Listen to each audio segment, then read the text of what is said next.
I'm here, right? I threw my carer out. I have mental health problems. From Nigeria. He's a refugee. Everyone needs to watch, I don't know this guy, but this Sea of Humanity expose. I mean, how do you not call him the Volk? I'm sorry. Yeah, and he was bullying me in my own home. I had to get him out of my house. That was on Thursday. I have an adult social worker I had to phone. Have they got back to me about it? No, they haven't. The mental health team are the ones who were... I don't know. As a country, the UK is more civilized than the US. But what I'm finding out with this, now week-long scandal, and just, watching the self-appointed journalists interview one by one, members of the Volk, I'm finding out that though the UK is more civilized and more kind of advanced in a lot of areas of life than the US, nonetheless, the UK Volk are less advanced than the US Volk, I have to say. Sorting it out. And that's what the country's like now. No jobs to no one. But do you think we're painting everyone with the same brush who's maybe a migrant or... There's a few people who are being a bit rowdy, but they're not even here now. I mean, so we're only children. I see on a bike. You just gotta watch, I'll link it. You gotta watch this one. This is not England. 9-year-old or something, so bricks in for your windows. That's not what people... I'm afraid it is. They're here for. They're here because they're upset about stuff. And they have a right to be upset, don't they? They're losing a national identity.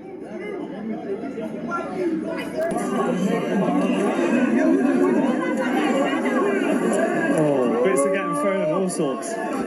People are charging the police. I think he's hurt. Let's get out of here. Oh, Jesus Christ, guys.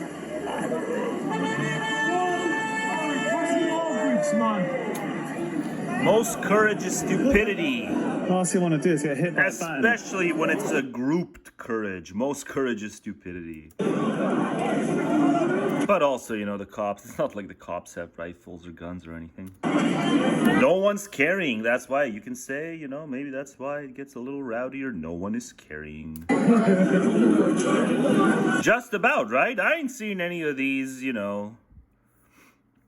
local cops, I guess. I guess they haven't said the big guns in yet. But do their kind of national level big guns even carry guns? The local ones can't carry guns. Much less, auto semi blah blah blah, the gun rhetoric thing. All those auto semi. No, it's not even that they can't even carry like handguns. Oh, someone's been taken down by the police. And so the bricks fly again. Uh-oh. Oh boy. Still courageous. Kids are being thrown. Stupid, but courageous. Again, now, I'm about to know. Yeah. Hello, Tommy. Hello, Mick. Hey, it's the Volk guy. Bloody hell.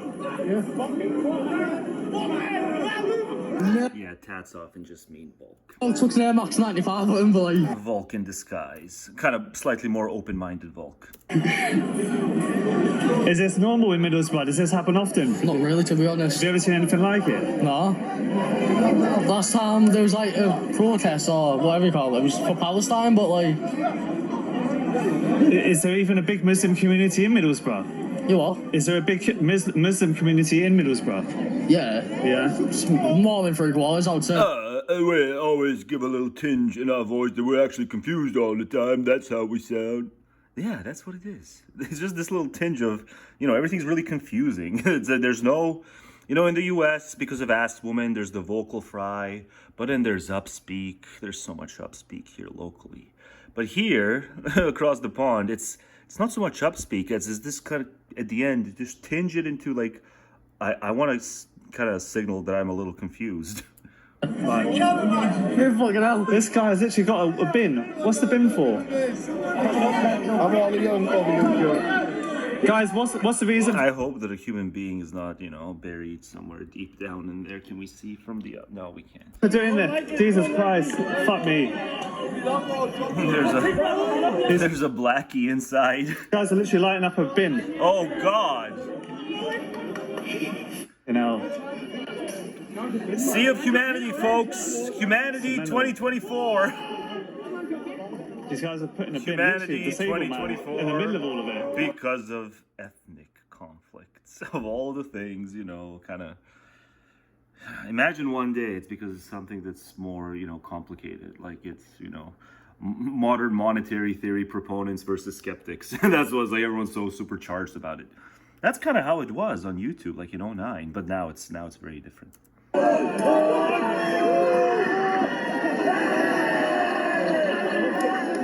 They've set it on fire and pushed it against I into guess the police. Chuds want cops zilch. We want our bin back! We want our country back! Are you right?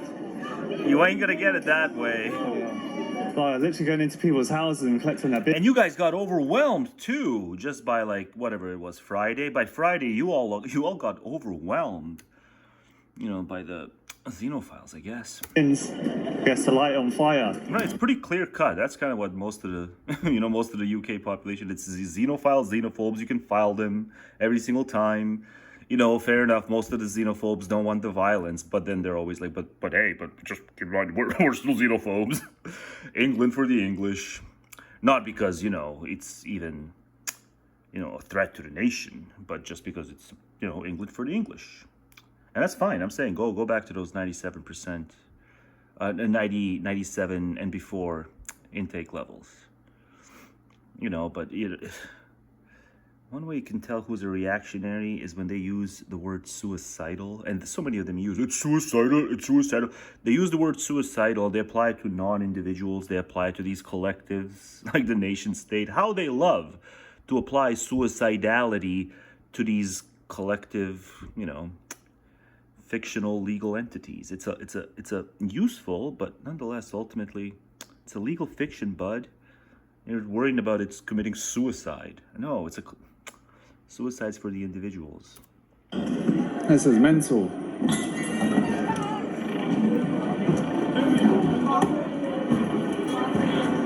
Oh my god, the ladies come out. Literally, the ladies come out of the house. I think they would be able to hear what I said here and spin that into me wanting to constrain free speech. Right? I'm saying I go beyond. I'm for frank speech, but I think because like on Twitter they're construing anything that's the least bit, critical of them. Oh, I want to kill our free speech. Yeah, so I think they could even spin what I said into somehow wanting to deny them free speech. Not the wisest bunch, or even the shrewd. Not the shrewdest bunch either. Unwise and false sort of shrewdness. For the police. Yeah, like on fire. Yeah, see, he sounded a bit confused as he's answering. I don't know for sure. Yo, lads, what This one? for the police? Yeah, like on fire. Bloody hell, lads, what's the message of all this? This guy's literally lighting this wheelie bin on fire. Fuck me. Jeez, this is mental, guys. This is like... It's stupid. This is just to cause disruption now. And courageous. They're here to but not that courageous, because everyone knows no one's carrying. protest for anything, just people who want to ruin their city at the minute. Yeah, I'm badass. Oh, God. Oh, God. He gave the camera a little bit of an eye, too. Oh, God. It's like racially conscious Jackass. That's what this is. It's racially conscious It's like the Jackass crew attained to white racial consciousness. Because, it was all whites on Jackass. I don't think they had a single non-white on there. This is carnage. Last movie disappointed a bit, but the first three ones, the first three were great.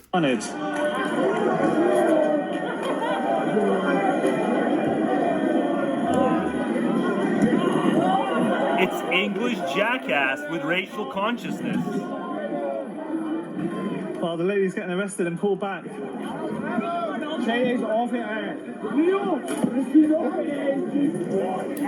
Guys, I bet the coppers agree with you on immigration, right?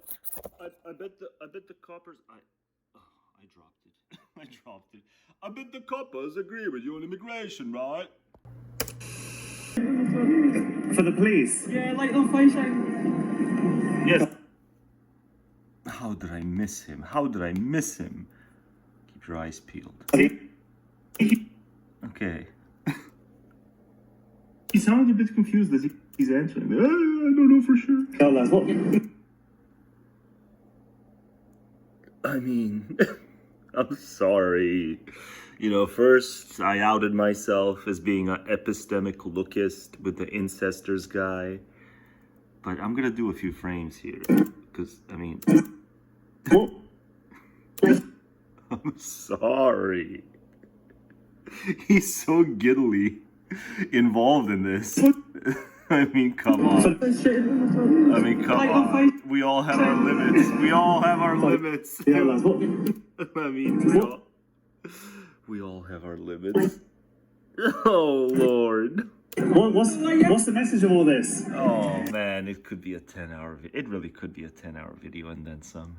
It's a big divide. You see the police officers here holding it all off.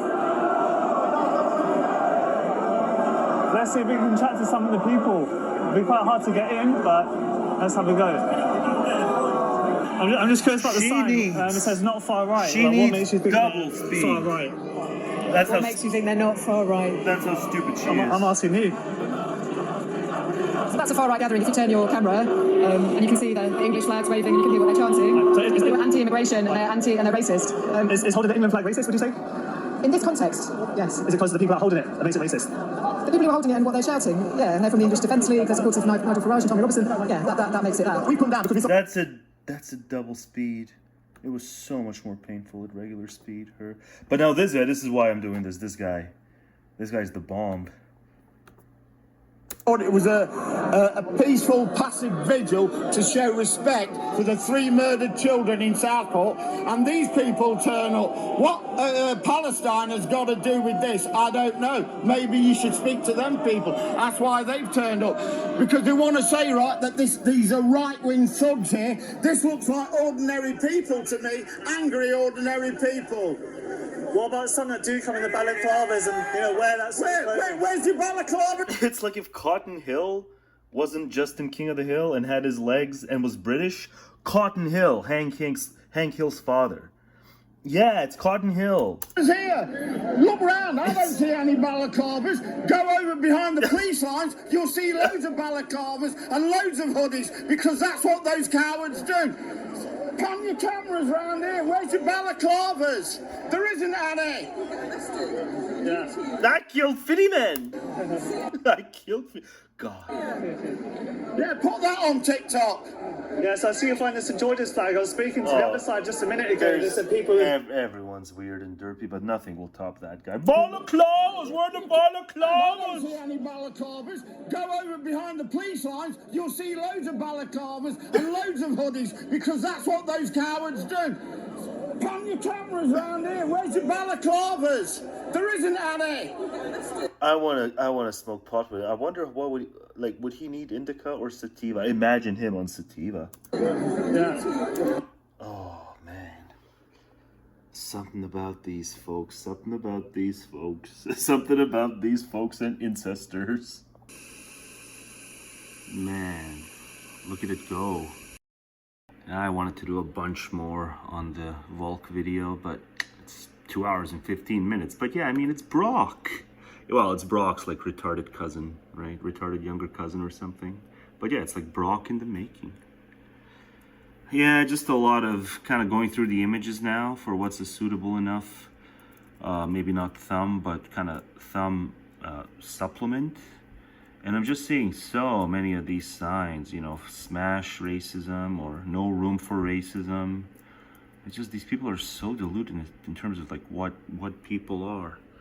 Racist, not welcome. You just have no idea how clannish. Right? All it took was the internet. And for enough of them to kind of realize that, the internet is for more than the occasional meme. The internet is for kind of ideas, and the ideas they came down on their own accord, the ideas they kind of made their way to and found agreeable. Massive swaths of the UK, not just, a lot of people, not necessarily the protesters, but the people who are kind of carrying water for these protesters / rioters. Yeah, they'd rather deal with the rioters than the brownies.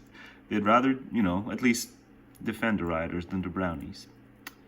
And so that's kind of, you're never gonna, how many decades are you gonna keep doing this? Smash fascism and racism. Wouldn't it just be easier to just have less give him less of a target, these fascists, so-called fascists and racists. You know, just, but no. It's like, why can't I find the ones? They were all just, I just saw them a second ago. There were all these signs. You know, no room for racism. It's like, you guys just don't get it. You guys just don't get it. It's not going to go away. It's not going to go away. I can't find it now. It's so annoying. I guess I can just do another take, but I'm not going to do another take. There were a lot of, in these images, there were a lot of riots. Yeah, there we go. No room for racism. There's plenty of room, decade after decade, you know, kind of resurgent. But yeah, the more the internet's around, yeah, the more it's going to be resurgent. So why not just accept that you can't sway wide swaths of the country who either do the rioting or who kind of carry water for the rioters, because that's just how much they don't want that many brownies in the country. Or, you know, it's about Islam. You know, still a lot of people saying, no, this is about Islam. You know, sure. That's like me. I would say, like, you know, the one point where they have a point is like when it's about the Islam. But, you know, for a lot of them, they're carrying water for these rioters because it's about more than merely Islam.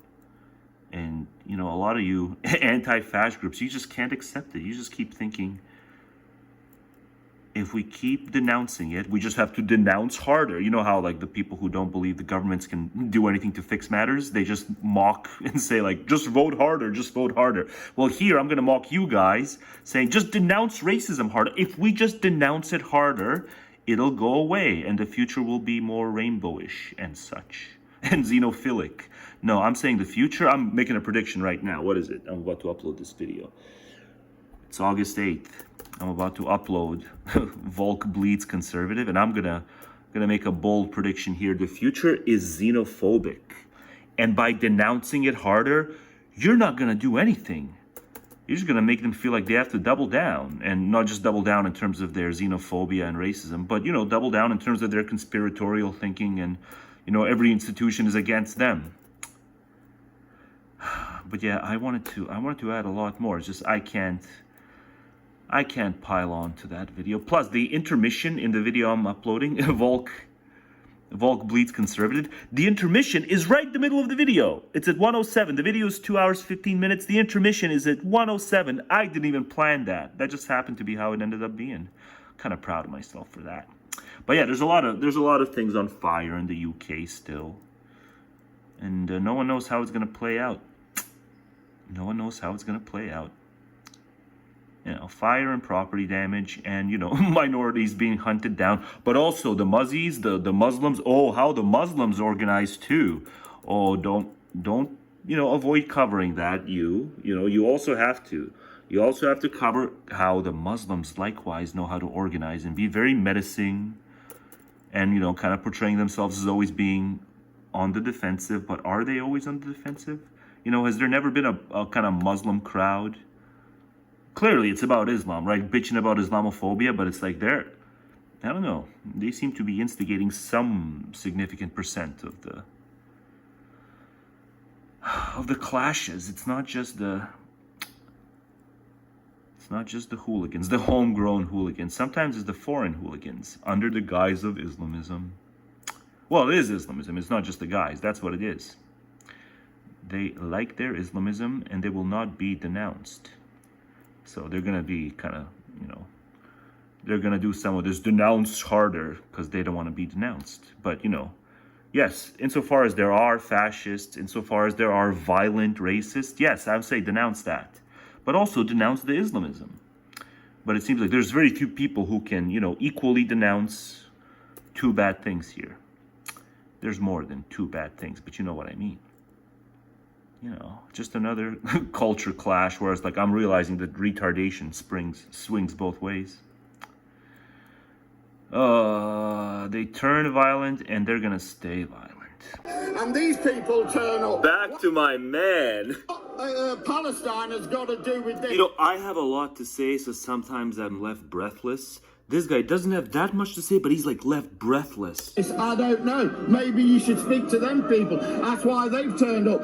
Because they want to say, right, that these are... Like, I get it, it's loud, there's other people, but like, guy is breathless and old. Right-wing thugs here. This looks like ordinary people to me. Angry, ordinary people. What about some that do come in the balaclavas? I mean, it's true, we all have our reasons to be angry, as I've shown in the course of this video. You know, where that was his listening face. He showed us his listening face for a split second. He displayed that he's capable of a listening face, but it was a puzzled face, like foreigner sounding voice. I have to squint as I'm listening to him. Some that do come in the I have to squint as I'm listening to him. balaclavas, and you know.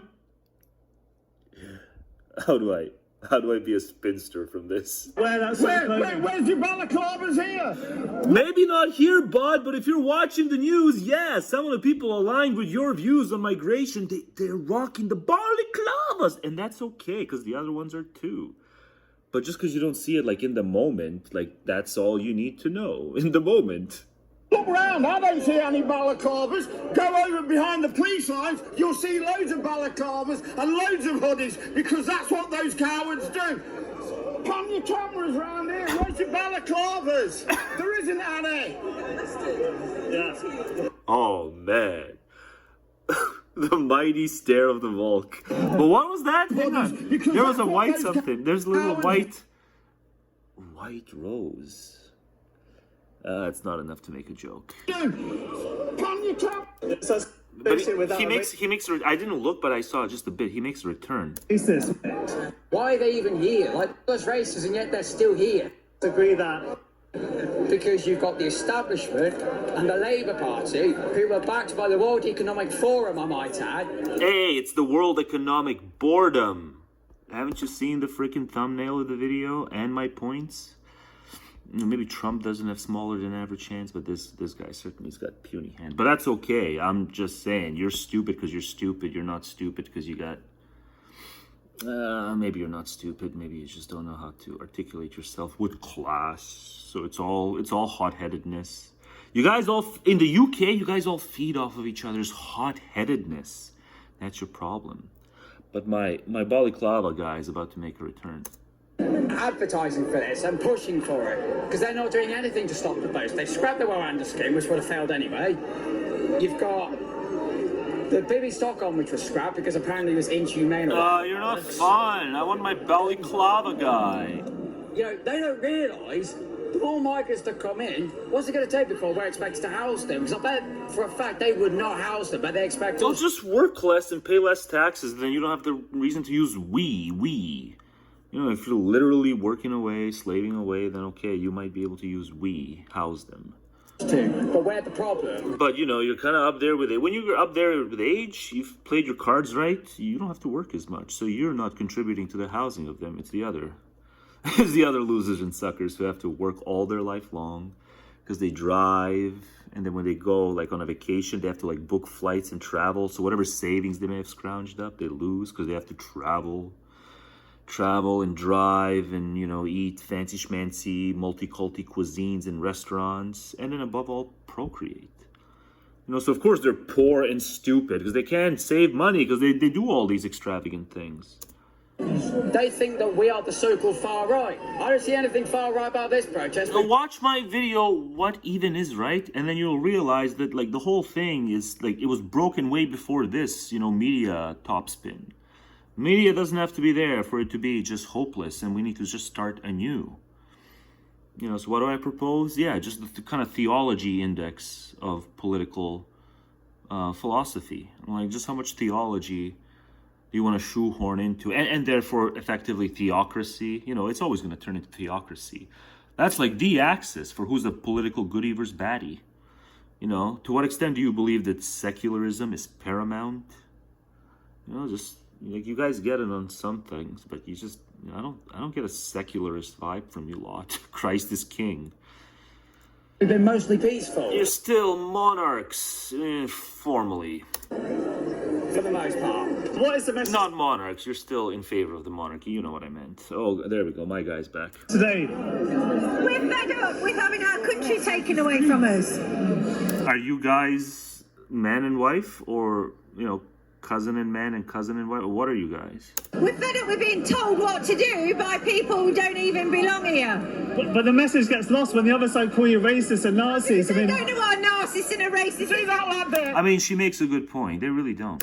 That's that black lad. Why he stood here? My dad fought in the Second World War. He was a Polish veteran. He knew what real fascists were, what real racists were, and because of him and all the people that died, that lot have got a voice. I never thought it would happen, but I've been dunked on by a granny. I am speechless. I have been stumped. Granny dunks on me unlike no one else in the history of my YouTube run. Full picture of diverse Britain. But it's okay, because I agreed with them to begin with. I agreed with them. I agreed with the chin people, the double chin people, that they're right on immigration. The double chin people are right. It's been an insane influx for decades. Officialdom didn't listen. I uploaded, what is it? Volk Bleed Conservative. Here we are this many days later. Yet another video that bombed. Here we are this many days later. The UK officialdom, they didn't heed my warning. They didn't heed my call. I really thought this time they would. I really thought they would just play the video in Parliament. It's like, this guy gets it. We've been wrong. We didn't realize how many unruly elements in society there were. Right? So I get it. The double chin people are right on immigration. So it's like, Granny didn't really dunk on me. Granny dunked on the multi-culty crowd. The xenophiles. But that's a very sexy chin. There you go, pan your cameras around. All colours, genders, ages. Not a hoodie or a balaclava inside. Look at these black lads here. They stood this side of your police column. Where's your racism? But just even on this channel, you're on the channel. Watch the channel. There's other videos where it's like, it's all kinds of balaclavas with you lot.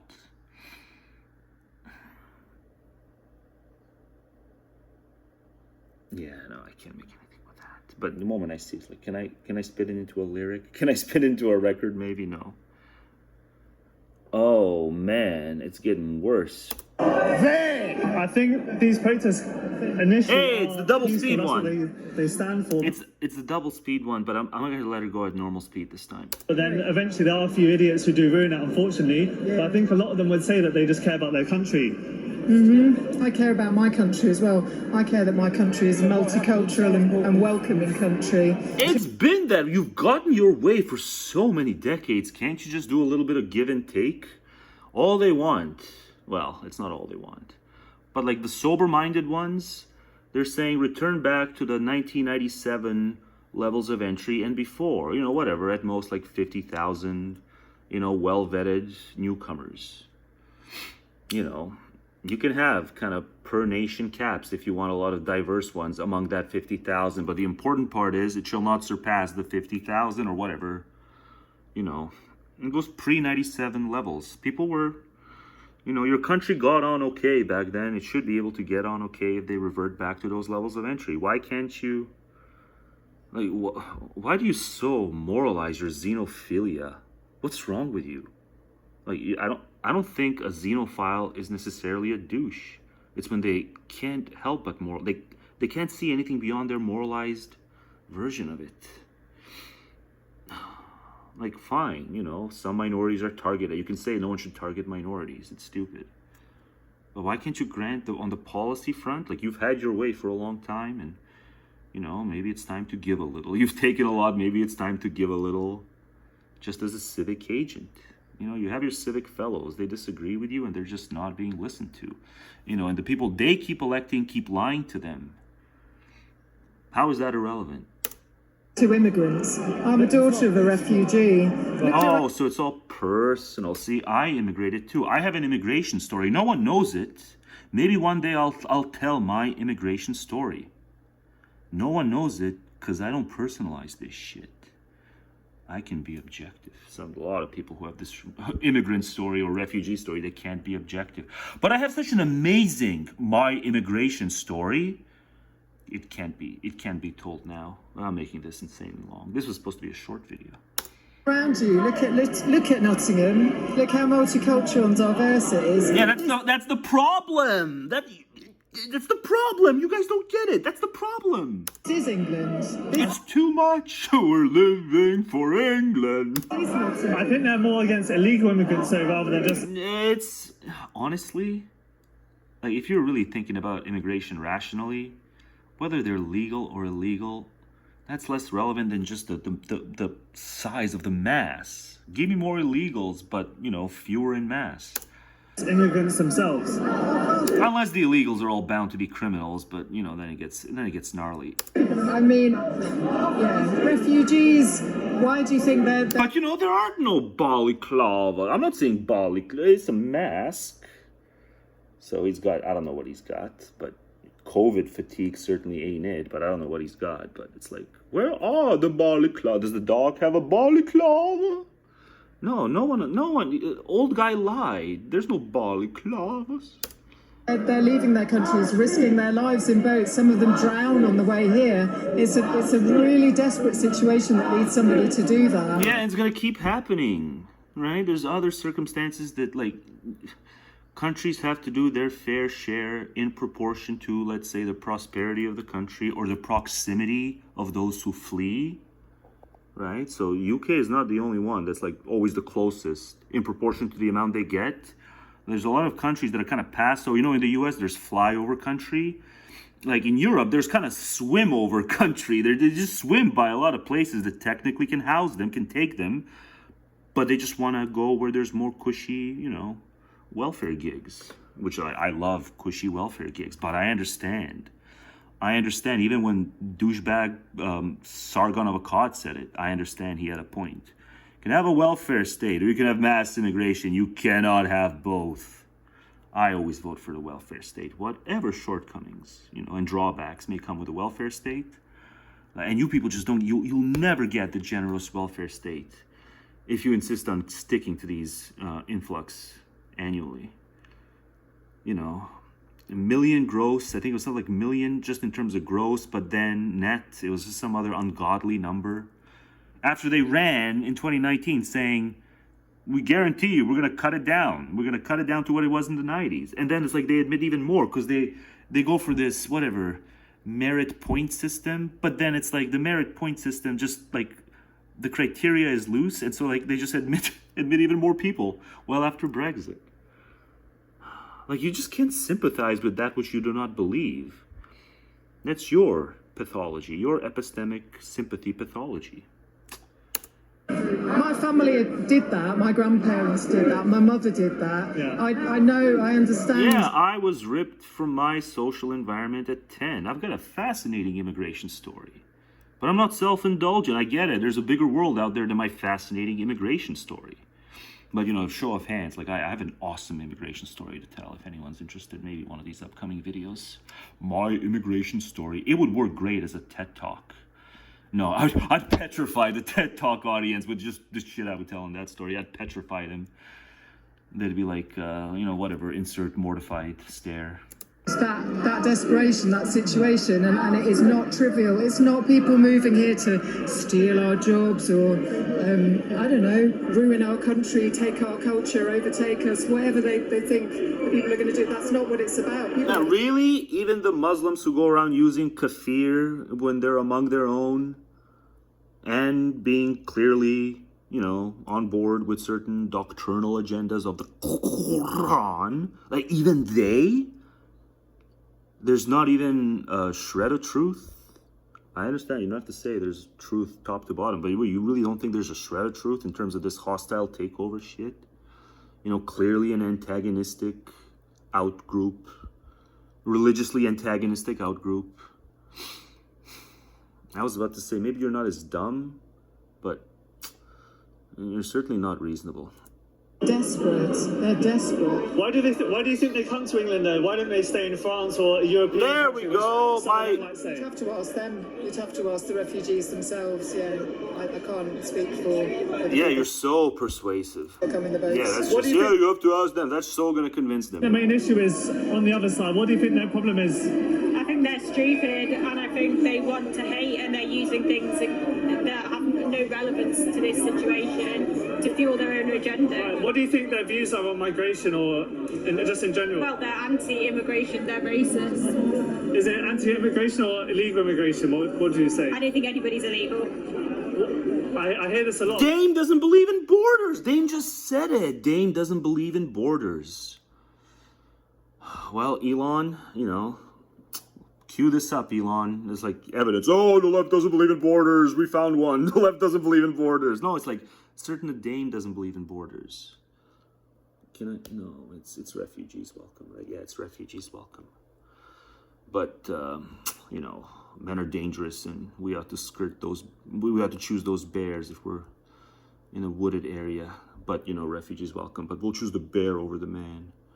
And we're not going to put two and two together. Just how, like, last video I said the MAGAs, like, you guys can't get anything right. Yeah, but you likewise on many fronts. You guys can't just get anything right. You can't begin to think. What makes refugees not illegal? Because people aren't illegal. Of course, but when they come into the country without passports, what can you do about that? We can... You're asking her questions clearly that she is not given any amount of consideration. Like, this is the most, like, pressure she's received in terms of justifying her bullshit ever. I can tell just based on her body language. Welcome them in. They're refugees, they're asylum seekers, they're fleeing persecution. I mean, it shouldn't be that difficult to set up a separate fund. The people who spout this should have to be formalized. The people who spout this, and then there's a special tax levy on them to subsidize that since they're so eager to be do-gooders.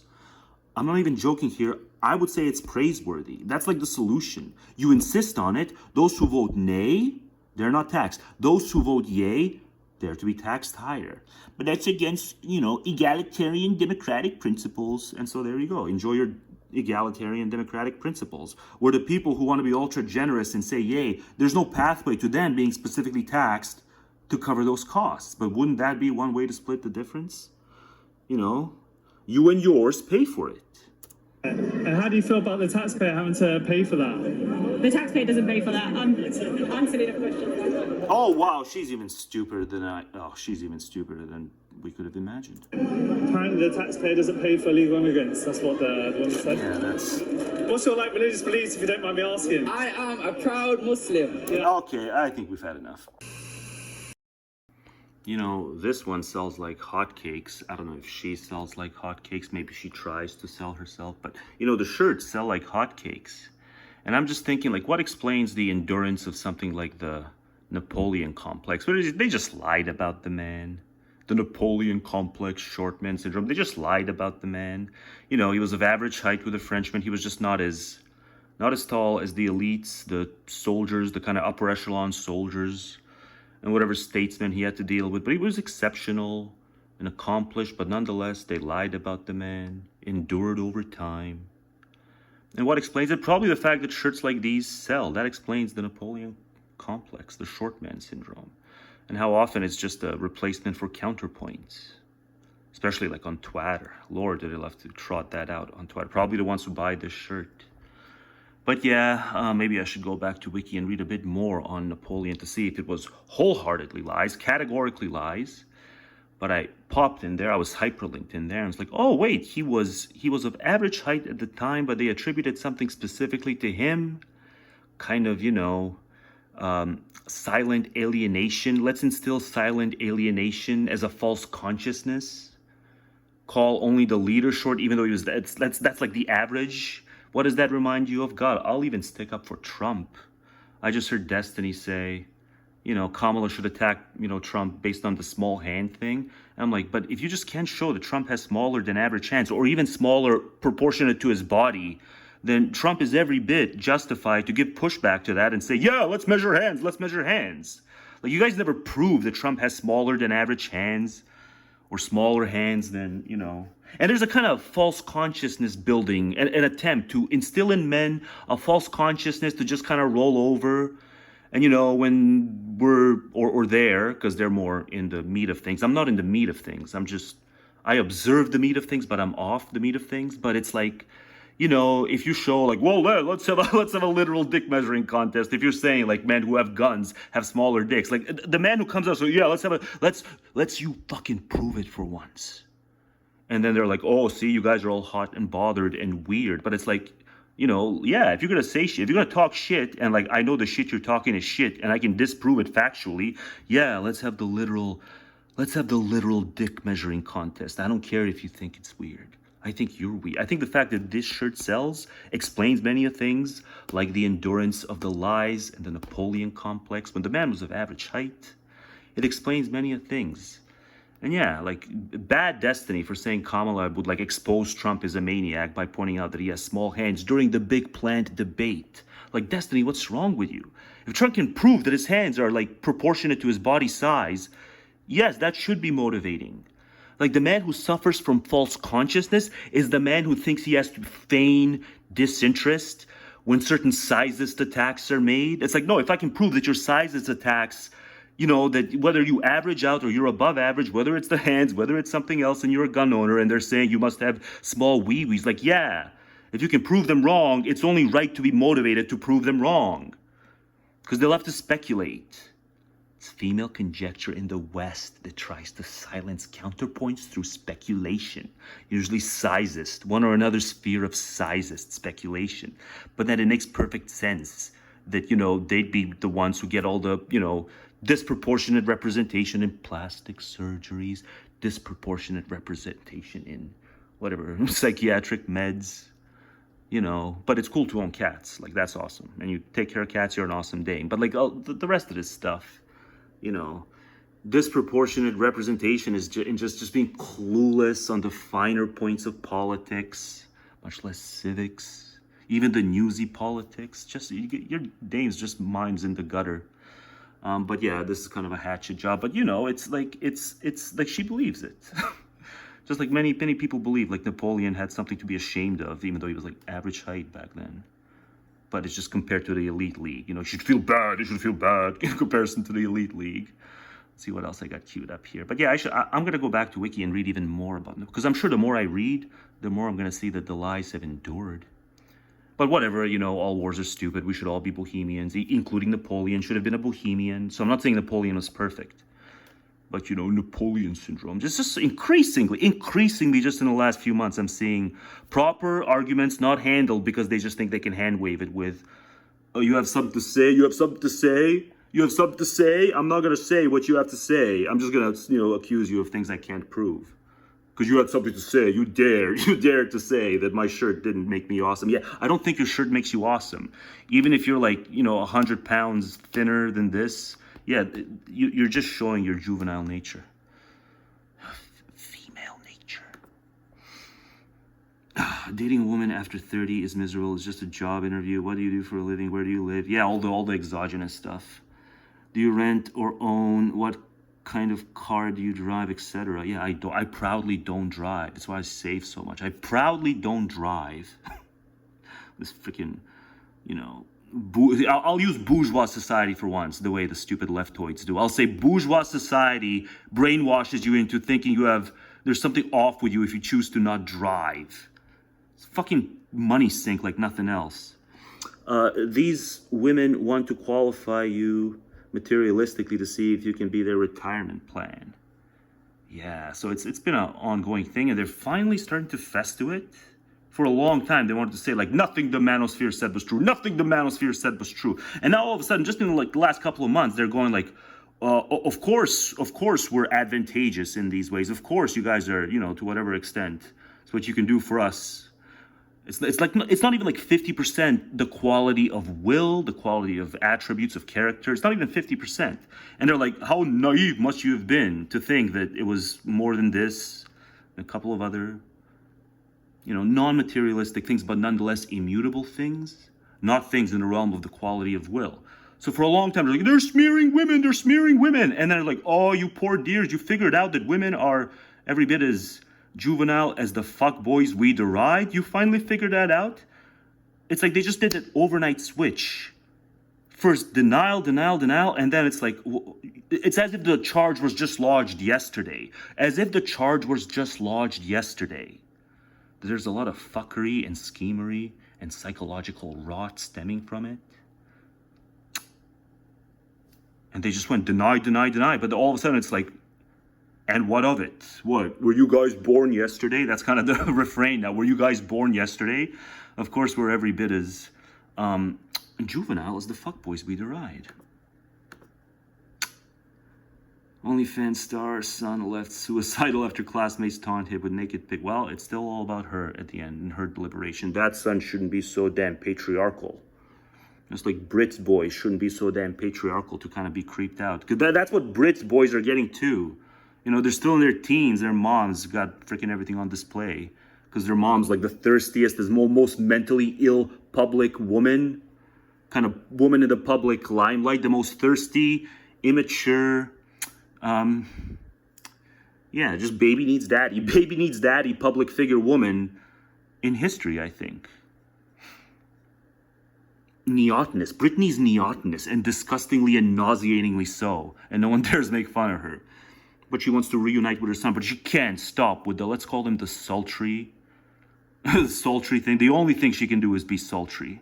It's what brought her to the dance. But then she's like, oh, I'm aging and people are remarking on my appearance. Of course they're going to remark on your appearance. It's what brought you to the dance, you dumb bitch. If you think you were 150 pounds, you would have had a career? Are you nuts? But, oh, the media's mean, remarking on my appearance. Yeah, it's just she's having to now chew down on her own age pill. And it's not tasting good. But yeah, OnlyFans star son left suicidal after class. I mean, it's just... even in these cases, they can't help but react gynocratically and go, you know, he shouldn't be so intrusive on mommy's interests. The poor dear. The poor dear. I would say the poor dear. They would say the oppressive son, maybe. Oh, I'm sorry. This was just completely accidental. Again, I didn't mean to. I'm sorry. There's nothing wrong with this, of course. It's something wrong with baby needs daddy or daddy needs baby. I need a band that will provide for me, but I won't spend any penny. Of course you do. You're just like the rest of them, except things went a little wrong. Things went a little wrong when you played stupid games and got a very stupid prize. Things went awry in this case. And here's another instance, this now back to the UK stuff. Another instance where a man, in this case, a man played some stupid games and got a very stupid prize. Some beastly games and got a very beastly prize. But in a sense, you can say this is kind of the worst of man. That's why I lined it up. And this is the worst of Dame. But in both cases, they're playing beastly games and winning very, very, very beastly prizes. I mean, I've never seen a gash this bad. But... fight on! Presumably for your... we're doing it for England! God, the Smiths. If you're not listening to the Smiths in these last week, you're missing out. Video coming up, me just rearranging a bunch of Smiths lyrics. The state of men today is so sad that they deserve their suicide rates and virginity. Well, certainly the suicide rates, like, you all have to medicate yourselves in order to get your suicide rates, but not attempts, but just rates. Yes, you know, with attempts you're more, but with actual successful ones you're not. But you all are so over-medicated compared to us, such that, yeah, okay, you don't have the effectiveness in your suicide, because some of those meds keep you stable. But, you know, like, okay, so in this case, it's not outrage bait. But in a lot of cases, what these guys on Twitter are reacting to, I'm sorry to say, they're falling for outrage bait. In this case, at least, it has a face to it. It's indistinguishable from outrage bait, but it's like, you know, it's a person who has beliefs. But in a lot of cases, these freaking men's rights activists on Twitter, they're reacting to anons posting stuff, and it's like so clearly inside. It's so clearly over the top in some cases that it's clearly a guy LARPing as a woman trying to like put the worst possible spin on women. Because usually the post like includes, all my girlfriends back me in my horrible decision. So it's like, that, yeah, that's a giveaway. If it's an anon, in this case, it's not an anon, it's a Twitter personality. But in this case, it says things like this and far worse. And it's so clearly a guy who just wants to make women ever more disreputable in the eyes of men. But sometimes you don't need to even do it because like they go halfway there. They say things and it's very popular figure. So you don't need the stupid outrage bait. You don't need to LARP as a woman and say horrible things about men. There's more than enough actual women who say it. But you all would trump us in the suicide thing if you weren't disproportionately medicated. Or just in North America, I know the figures. Maybe she's European, but in North America. Woman 32 stabbed her date 100 times to death in weed-induced frenzy. See, I have weed-induced moments of genius, inspirations of genius, whereas dames have a weed-induced frenzy and kill the courter, the dater, but sentenced to only 100 hours community service. As judge says, she had no control over her actions after cannabis caused psychotic break. I don't know. Imagine it was indica and it was still enough to do it. Like with me, even sativa, and all I've got is love. All I've got is scorn and derision and mockery. But also, I do it, well, no, I don't do it for love. I have self-love and love for a few wise individuals, but most of y'all don't want to be wise, so I can't love you. Oh, this is just another accidental one. Gosh, I'm sorry. Yeah, I'm guessing this is outrage bait. This is the one that stirred things up recently in the stupid gender spheres of Twitter. That's like everyone's talking about this. And no one's got a good take. No one's telling men, don't chase the bone. That's a simple thing you need to say. It's a simple sentence to say to men. Don't chase the bone. Pride Month. Yeah, sure. This is kind of, keeping on the European theme, right? So we had Napoleon. That sticks to the European theme of the video. So there's UK, Napoleon, and then Pride Month in the Middle East. I guess the Middle East is technically outside of Europe, but it doesn't really feel like it. No, does it? It feels like the Middle East is smack in the middle of Europe, smack in the middle of the UK, that's for sure. And France. And things aren't going to get better. Mark my words, there will be no truce with any of these groups. More on that later. When exposing a crime is treated as committing a crime, you are ruled by criminals. Ooh, yeah, it's meta. It's meta. I don't know was it the nativists who are like, they're crashing on us for destroying property. They're doing this for, like, if it's the nativists one, it fails. But in many other instances, like if it's the algorithm beating me down and not letting me shine, then yes, then it works. Because I'm exposing many crimes here, but that's like the algorithm that's like beating me down. It's like, no, you will sink. Every video will sink more and more and more. Algorithm plus attention span failure, plus I'm using a lot of slang, plus, what else? The videos are long, but mostly I'm using a lot of slang and just being irreverent every which way. But people, if you're gonna build an audience, you can't be irreverent every which way. There's certain agendas that you have to be intellectually slavish to. Certain agendas, especially these social agendas, you have to be slavish to them, or else you're not gonna build much. Especially when the algorithm's doing this to you, the way it's doing to me. Oh God, we're next! I, for one, am not ready. Hey, there we go. That's always welcome now, is it not? That's not just Europe, that's just global. This is a global meme. Yeah, self-explanatory. Oh God. Yeah, it's like the Deep Ecologists versus the ethalists, or like what is this? No, ethalists don't even want to herbivores, predators. Ethalists just want to nuke things. But yeah, it's like the Deep Ecologists. Like yeah, we're the cool ones. No, you Deep Ecologists, there's just a bunch of geeks, and yeah, you probably wear lipstick. I have gone back and finished the article. Of note. This probably belongs in my man given over to art video, but what the hell, I'll put it in here. Singer-songwriter Mariah Carey. Yeah, just to give you a little bit of a snippet of certain things that are going to be in that man given over to art video. Singer-songwriter Mariah Carey referenced the Napoleon complex in her 2009 song Obsessed, accusing someone, that's M, Marshall, of being all fired up with their Napoleon complex. The song is believed by some to be a response to rapper Eminem, who had made disparaging remarks about Carey in multiple previous songs. Oh, that he certainly did. That and many other things before he went, kind of diplomatic enough. He turned diplomatic enough, to signal maturity or whatever. I don't know, maybe I should listen to the recent stuff, but I won't. But yeah, that's the Napoleon complex, and they endured. It endures so much to the point. Like, if the glitter bitch is making fun of you and thinks she's on high ground, you've endured. The glitter bitch. The worst thing of 01. Horrible things in 01, but like that was the worst thing in 01. Is glitter. What else was the catastrophic failure where the stupid bitch bounces back? Oh yeah, J-Lo bounced back after Geely. You know, all these things were shoved down my throat before I fled from them online. But then, like, online is as stupid as Glitter and Geely were before I was online. But yeah, that's a Napoleon complex, you know. So like the future is bigoted, but likewise the past is also bigoted. We might say, it might be said, the past is bigoted. But I was right. In imperial terms, just under 5'6", which at the time was of average height among all men in France, but was much shorter than elite soldiers, aristocrats, of course the aristos, and high officials that he met with, right? So it's like if Shaw actually talks about the, you know, aristocratic breakdown of attributes. It says nature is aristocratic.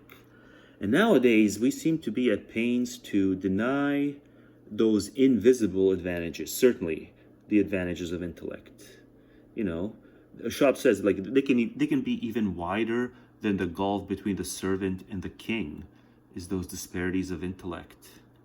And especially if you're kind of disposed to let your intellect roam without being, you know, serving personal aims. Your intellect roams, like it roams on its own. It's not chained, you know, to the mundane needs of the pressing present. That's a kind of aristocratic. You can say that that's like nature doing an aristocratic breakdown of mental labor, just based on the different kinds of gifts certain individuals are bestowed upon, and the other kinds of curses many other individuals are cursed with. Where's the stupid thing? Did I close the stupid thing? I closed the stupid thing. Hang on, where is it? What should we do? What should we do? What should we do? What should we do? What do I have? Where did I close it? Okay, that's interesting and random.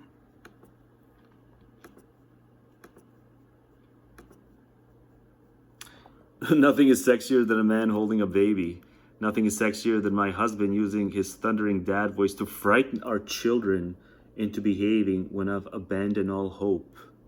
Yeah, begetters like their power trips, don't they? Even in perverse sexual context, they like their power trips and just power they have over children.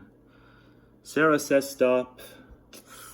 Sarah says stop. I could say things right now, but, you know, this video is already in deep enough doo-doo with some of the things I've been saying. Oh God, when you say intifada, but they hear baklava. No baklavas! Oh God, but see, Dave, you still managed to be even dumber and even more grotesque. Yeah, maybe sometimes bitches have a point. Dave, you're awful. Oh yeah, we know all about that. What is this? What this is? A lot of stupid stuff from Twitter. Yeah, allow me to sometimes I overshare. I overshare by being shirtless, and you can kind of see my my reflection in the shirtless. Yeah. It's freaking hot. It's freaking August. It's freaking hot. I have to be shirtless when I'm recording. Will strike. That's a record. Drag. Featherless biped. This one is sexless. Use heretofore now. Dame cries too much at work. Oh boy, does she ever. Bud closes in. Taverna. Right before club. Poon gets a timeout for keeps. No, I'm afraid a lot of men just aren't up to the task to say Poon gets a timeout for keeps. What else is here? Yeah, Lizzo is sexy, sure, whatever. I wish this didn't cut off. Real great. Mar-a-Lago. Untruth social. Pretends at faith. Only insults neocon shibboleths. What even is disruptive? Tending to flock. Lip soils himself. I've changed this channel before. Oh, have I ever? And then I've kind of changed the channel back to see like, oh, what's the latest with Trump? Yeah, I've changed this channel before, but then I've changed it back, or at least the algorithm tilted me back to it. Well, we've been there and done that, right? Let's kind of turbocharge through these to see if I have any other. Come on. I know I have some stuff. Yeah, but this one's epic. I like this one. Oh, this will be a future video, because these people just have a uni. They're doing the uni thing. The society's changed based on uni factors, and, you know, contingent factors have 0% to do with it. Contingent factors have 0% to do with it. It's just our own kind of signaling that we get off on the idea of strength ourselves. Because if we as men signal that we get off on strength, then we kind of signal to Dane just through kind of epistemic osmosis that we want to be hard for her. Not just hard for her, we want to be hard for Dane. God, that anyone can seriously believe this. Like, hard men can contribute to certain things, specifically the dupes who like conscript themselves to fight, to be a kind of small pawn in an otherwise large agenda. Yeah, it usually takes a hard man to conscript himself, to do the bidding of their leaders, yes. But then it's like usually just the hard men just like do each other in often. The hard men do each other in. This is why wars are dysgenic. It's not this. There's many other, incidental factors, like wars are dysgenic. It's the hard men who are most of the freaking collateral damage. Good times create weak. No, good times, if you know how to use your brain, good times will create wise men. Now maybe those wise men will not bench as much as the strongest men in society. I'll give you that. It's rare to be the wise man and to bench the insane amount as the, kind of bench maxers, the most glorified bench maxers in society. But it doesn't automatically make you weak. It might make you weak if like everyone else is taking steroids and you're too wise to take steroids, and like just by that fact, you're like you bench a lot less than the strongest man. Yeah, maybe that's what it is. You are here. Weak men create hard times. Yeah, you guys learn nothing from Peterson. Like even Peterson would say, like, no, you gotta have multivariate explanatory phenomena.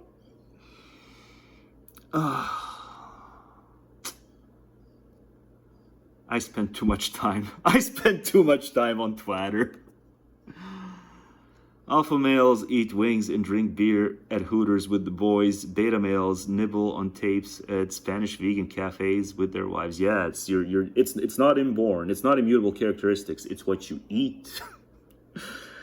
As a former Hooters girl, I can assure you only betas who like to think they were alpha males ate there. We all laugh when you laugh. Yeah, so it's like, they deserve each. How do you conclude anything else? That they deserve each other. They've never deserved each other more than they do in 2024, I have to say. Oh, it's the Jews every single time. Yeah, always been. Thanks, friend. Didn't know that. Okay, bye. Yeah, I spend too much time on Twitter. That was also from Twitter. Everything you see here is from Twitter. Yeah, the stats, British Muslims don't commit a lot of crime. Yeah, no, it doesn't just have to be about the Muslims. That's where the catch is. It doesn't just have to be about the Muslims. Yeah, that's where we're headed. The future is bigoted, just like the past was bigoted and thorny. Tommy. Yeah, I don't know. Tommy is like 99% of tweets. Like, free speech, they were denying my free speech. Yeah, like, Tommy, you've done some stupid shit. You should get all your free speech and frank speech rights. But Tommy, my man, you've done some stupid shit. Okay, a few seconds of him. It's not him. I should have known it wouldn't be him. The reason I went, whoa, we gotta stop now. No, a few seconds in, he's fine. I mean, he's predictable as all hell. But no, I don't think he's the closeted Allahu Akbar, But see, that's exactly why I said, okay, we have to stop now. It's not because of him. We have to stop now because of me. I don't trust myself. Myself in combination with this site and it's wonky, just wonky everything, wonky TOS. I want to defiantly just kind of do a video where I take the TOS, I print it out, and I just scrounge it up and I just eat it. I just eat the printed YouTube TOS. I just eat it and I just keep chewing and chewing until I literally swallow the YouTube TOS. I want to do one such video where it's like the shortest video I ever do. I think I could eat it in under 2 minutes. I just eat it and I just swallow it. And I pan it to the camera first and I show that it's the YouTube TOS. And I show the fine print. And just all of it just goes down my throat. But he's fine. It's just I don't trust myself in tandem with this site having the rules it has. Really be happening. Oops. Feel about that? I feel like it's appalling. Yeah, I left this off yesterday, so it did that whole, it stops and reverts a bit. But perfect. It took it back to its perfect spot. But yeah, I left this yesterday, and now I'm like, I did this guy raw, let's try to not make the future bigoted. Hey, let's try to not make. So here I'm trying to make the future not bigoted. But it took me a day to realize, oh, I can't just leave it off that way. So now I'm just back home and I opened the laptop and it's like it reverted back to a few seconds. In terms of, the British people, I've grown up with British people my whole life. He's and that's too not loud. what they stand for. Yeah. Well, I think for a long time, this is what they've, percolating, overflowing, and finally burst. But, you just don't have the memory. The reason it was not a problem before is because the intake was much lower. Right? But I like you, I think you're not the closeted Allahu Akbar type, but also, I don't, it's not just you I don't trust myself with. I don't trust myself, not because, I don't mean well. I mean well, something moral universalism, I mean well, but, things are just funny. It's not my fault that things are just funny, especially really inappropriate things. You ethnic conflict plus you throw religiosity in the mix, like there's no way, even though I mean well, there's no way I'm gonna be safe, because like I just know things are funny, that like that chick from a few seconds ago, that chick whose brain got worn out because like 2 questions and she's like, oh, my brain is worn out now, go away, questioner, go away, my brain, you've put more pressure on my brain than anyone has my whole life. Yeah, it's like she wouldn't find this funny, but like objectively, as guys, like we recognize, like it's funny, it's funny, but I mean well, but it's funny. It's indoctrination at its finest, and it's the immigration spikes, and then electing people, and those people just not doing anything about it effectively, just doing something about it rhetorically. Like people care about their families far more than they do about strangers, and even like like cousins and shit. They care about their immediate family. So there's a reverberation of that, and I guess it ends in the UK. It ends with the ethnic group far more often than we would have thought. It extends to the English. They're rooting for England, or what is chanting for England? I don't know what the lyric is. Yeah, often I modify Smith's lyrics, but I don't even look up the originals. But I can tell the originals are not doing what they need to do. Right now, we're rioting for England. This media influence is getting put onto people where the minority. Well, the internet just helps them coordinate and kind of figure out that I'm not alone in this. Yay, goody, I'm not alone in this. But then like, I do rants and I think like I'm gonna get like a bunch of people saying, yay, I'm not alone in this. And it's like, oh shit, no one's saying that. I guess I really am alone in being the most based man ever. I keep thinking like, oh, you articulated something I thought I'd never hear anyone articulate, but I've sensed it, I've intuited it. That kind of stuff used to happen when I was less insightful. Yeah, see, it's just you think there's a sub-mainstream thing that like the mainstream is just on the cusp of, and you just need to have one iconoclast come and just overturn the culture. But no, the truth is there's no sub-mainstream thing. People are nowhere near where they need to be. Groups are being demonized, and it shouldn't really be happening. But yeah, that's where I stand on everything. Yeah, and animals shouldn't be tortured in factory farms, but I don't think you care about that much, right? I feel like everyone is entitled to. So it's like I can empathize, but like just to what extent can I really empathize? It's like, you guys have it. It's glaring. And you guys like to talk about your food, and the halal is done in a specific way. It's like, okay, yeah, so you shouldn't be targets. Should those poor creatures in factory farms be targets for you or your halal? I empathize, but truthfully, I'll take the TOS and I'll eat the TOS in telling you I can only empathize to a certain extent, bud. Own opinion, but it should be done in a peaceful way, and it should be done in certain. I'll do it if anyone really wants to see it. I'll print out YouTube's TOS and I'll literally, it may take me more than a couple of minutes, I'll literally eat it alive. But wow, that dame her brain got worn out just from a couple of questions. But she kept holding that welcome refugee sign, didn't she? She was it a dame? No, it's not a dame. It's a lass. It's the UK. If we're living for England, lass's brain is the plural of lass. Is the possessive of lass lasses, or can I just say lass brain? The brain of lass got worn out after a couple of really simple kind of introductory questions, and she just couldn't take it anymore. taxpayers don't have to pay for it. No one's illegal. No one's illegal. Dame, you're giving dunk material to really stupid people. Well, not Dame. Lass, let me, if you're listening, Lass, from a few minutes ago, Lass. Wait. Of course, but when they... Lass, you're giving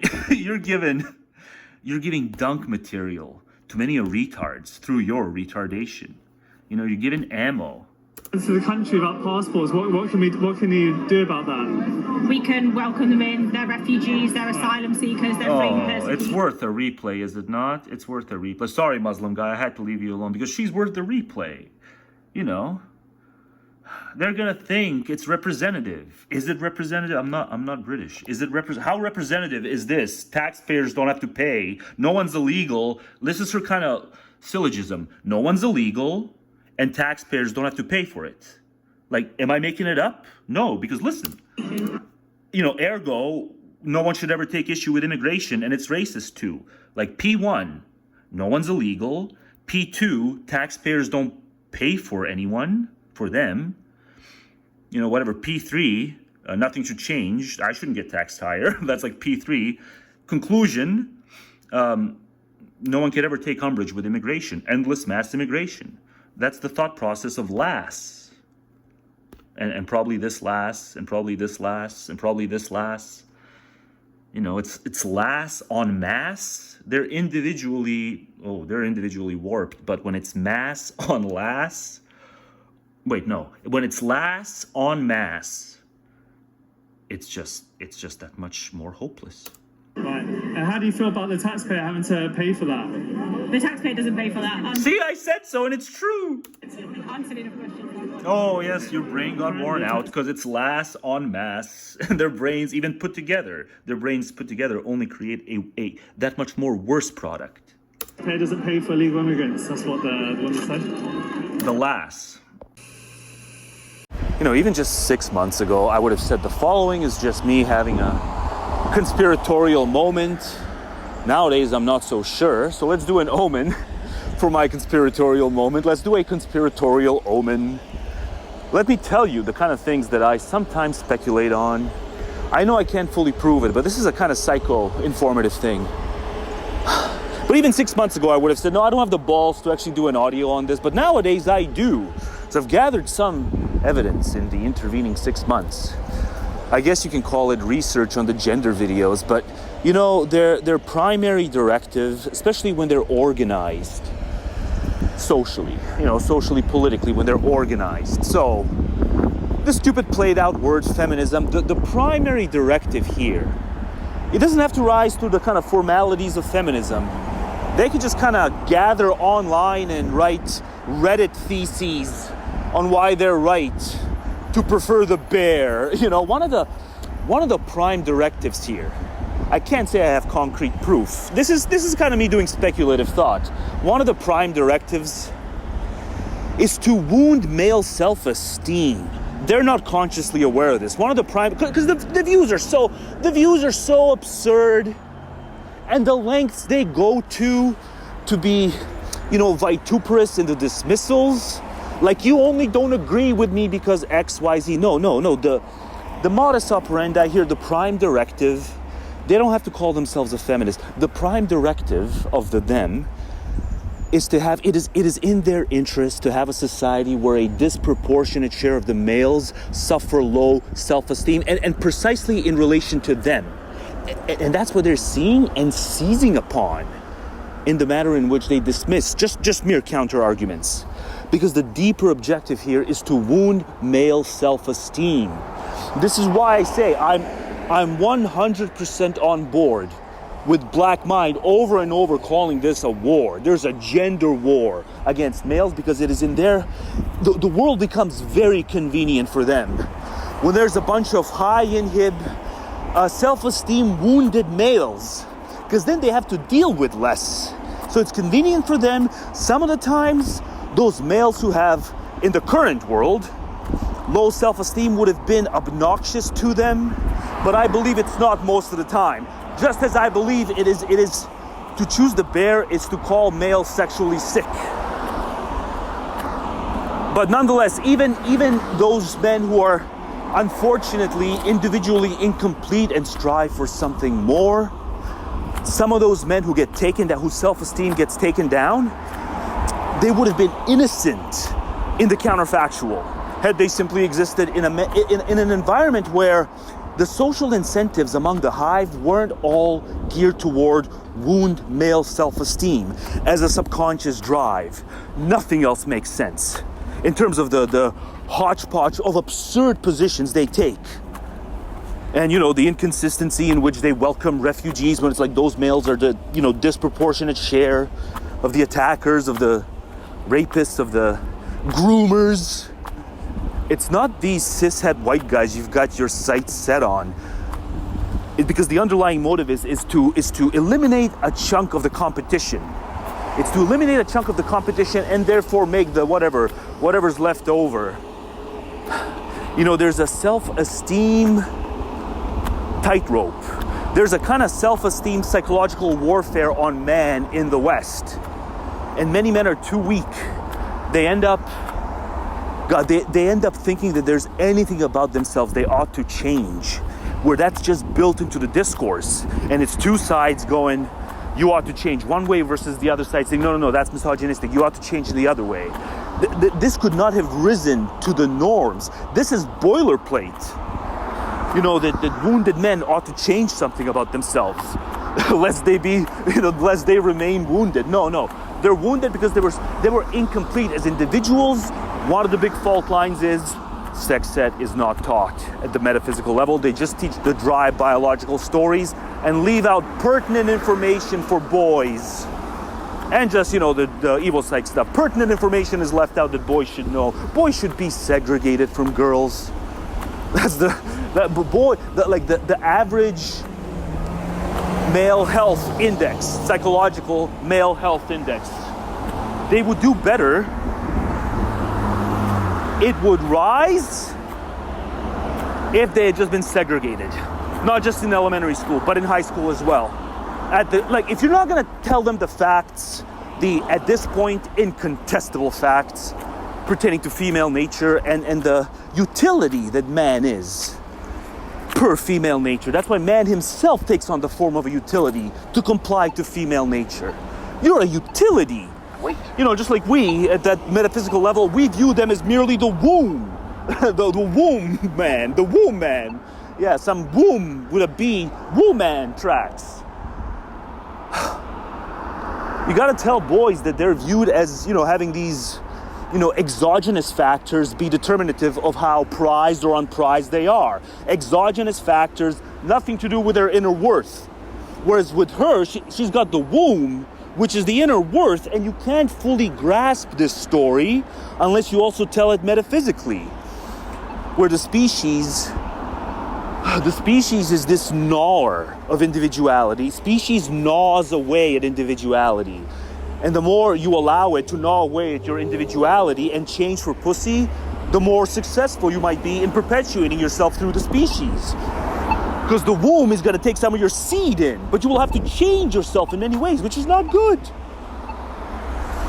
And so to thin out the herd, what they fixate on is this, you know, little jibby jabby at male self-esteem, because things just become more convenient for them in a society where most males, not all males, but where most males suffer from low self-esteem.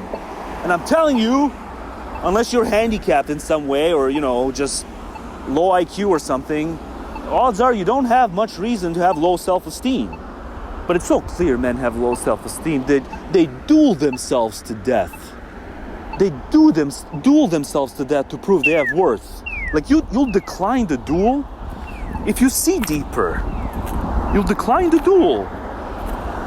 You only think you need to duel because you think that you can only bring something exogenous of worth, where she's got the endogenous worth because she's got the womb man, and the uterus.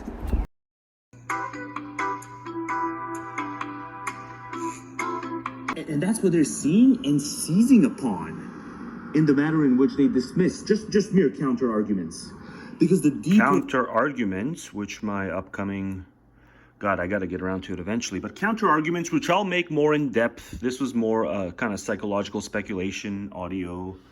But, you know, there's something to it. But yeah, the specific arguments which I say here are dismissed with motivated reasoning. Those I'm not making here. No, that's not the nature of this video. That'll be, you know, men aren't much wiser and so on and so forth videos. Hopefully sooner than later. But here, you know, here, this is kind of, it's in line because, you know, the future is bigoted in the UK, in the US. The future is bigoted everywhere, but one way in which, especially if men learn to push back, if men learn to push back the way they ought to, that's going to instigate also the future becoming ever more bigoted towards the switched on man. So let's kind of just round this out, right? The more switched on you become and prominent, suppose someone like me were prominent. Oh, how the future would be bigoted against one such hypothetically prominent person. Can't even begin to conjure it. But yeah, so it's about this. And while I'm at it, let's do a kind of Jerry Seinfeld. And what's the deal? And what's the deal with the act of mating? What is the deal with the sex act, you know? This will be covered in the shop chapter, but I just gotta say something specifically, you know? The act of mating, the act which brings life into existence, each new life. If you're alive, if you're hearing this, the act of mating sprung you. But it's also the act which has to be performed in private. So, you know, there's ambivalence at the bottom of the act, because if there weren't at least some level of ambivalence, it wouldn't have to be performed in private. You know, I guess with all the, you know, the fuckery, the cyber porn, all that stuff, it's not, you know, or just porn in general, it's not always in private, but it's still scandalous to many a psychology when it's not performed in private. But, you know, it's like the act. It's the act that got the human race to this point, but yet it has to be, and, you know, the lights have to be dimmed or either entirely turned off. You know, kind of like in churches. Churches are these places where there's solemnity. So it's kind of got something in common with the sex act. The lights have to be dimmed or entirely turned off. It's an act which at bottom there's a lot of ambivalence toward, because we can... It's the man who changed many of things about himself. It's the manipulators playing the manipulators. That often leads to the act happening. The act would happen far more seldomly if manipulators weren't playing weird manipulative games with each other. Ugh. Yeah.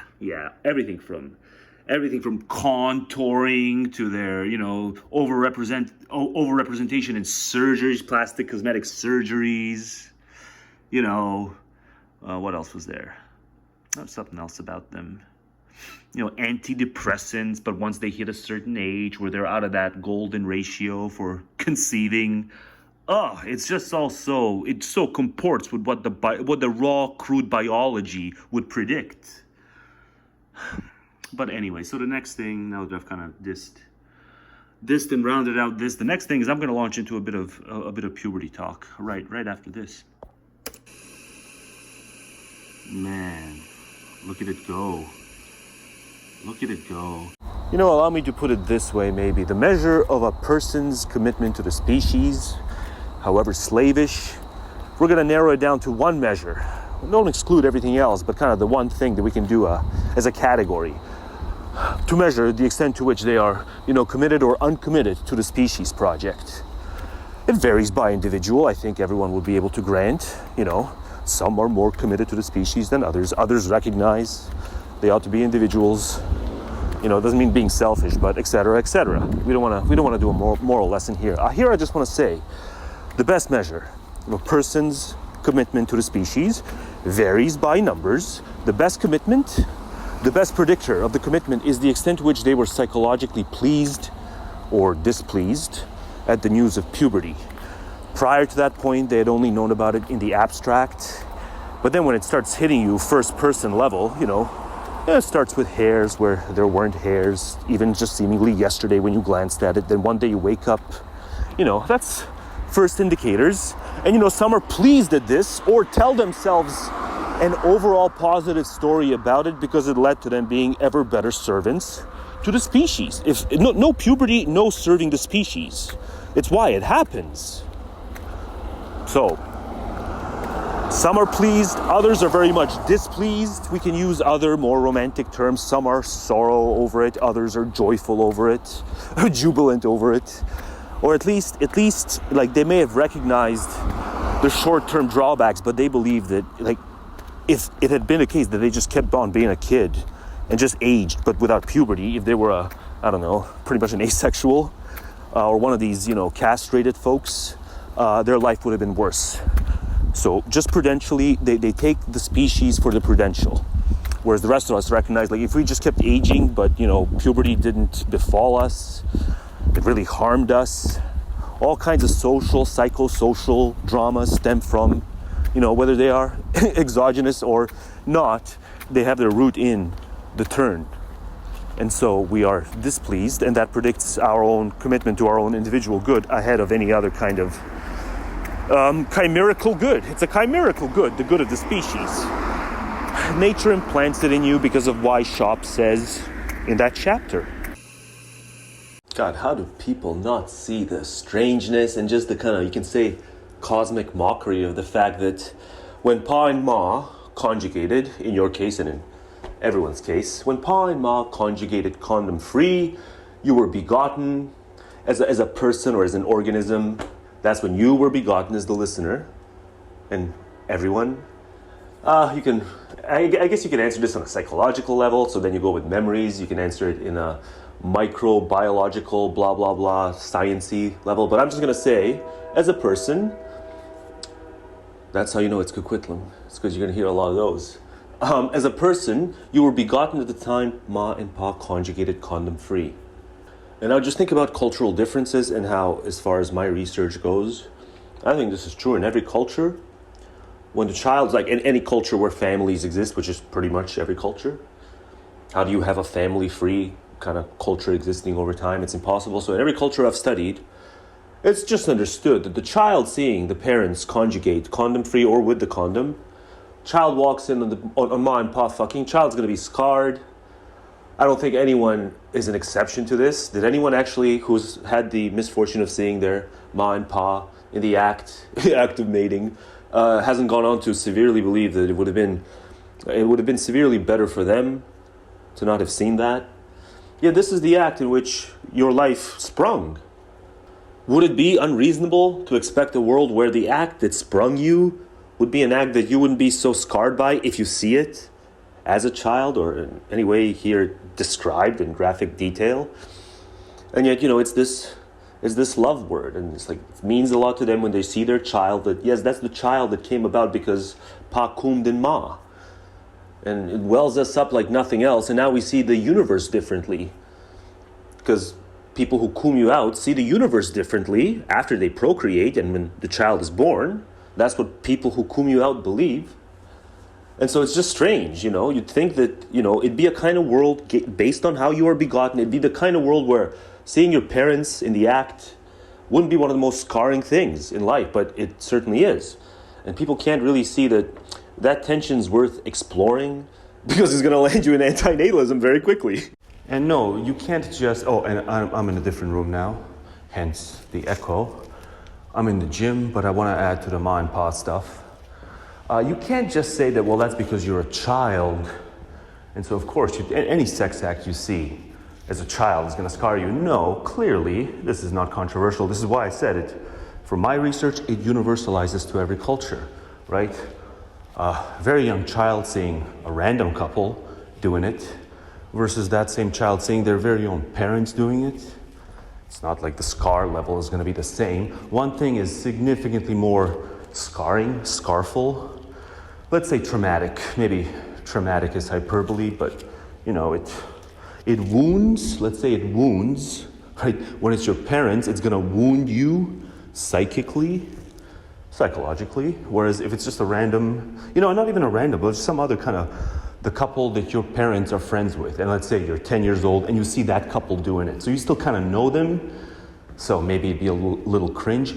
It would be nothing like seeing your very own Ma and Pa, but let's say Pa is cooming into Ma again. So it's a kind of iteration of the same thing that happened when he coomed into Ma for the first time and you sprung. So it's like if you're If you're happy that you sprung, it's just weird that our psychology is constituted such that that would be that cringy and perhaps even traumatic. I shouldn't leave audios at work when I'm in the gym, because then I can see people passing by the door. I'll resume this some other time, but I think I kind of nailed it, right? Don't conflate the mere, kind of commonsensical notion that children ought not to be exposed to any kind of even sexual talk.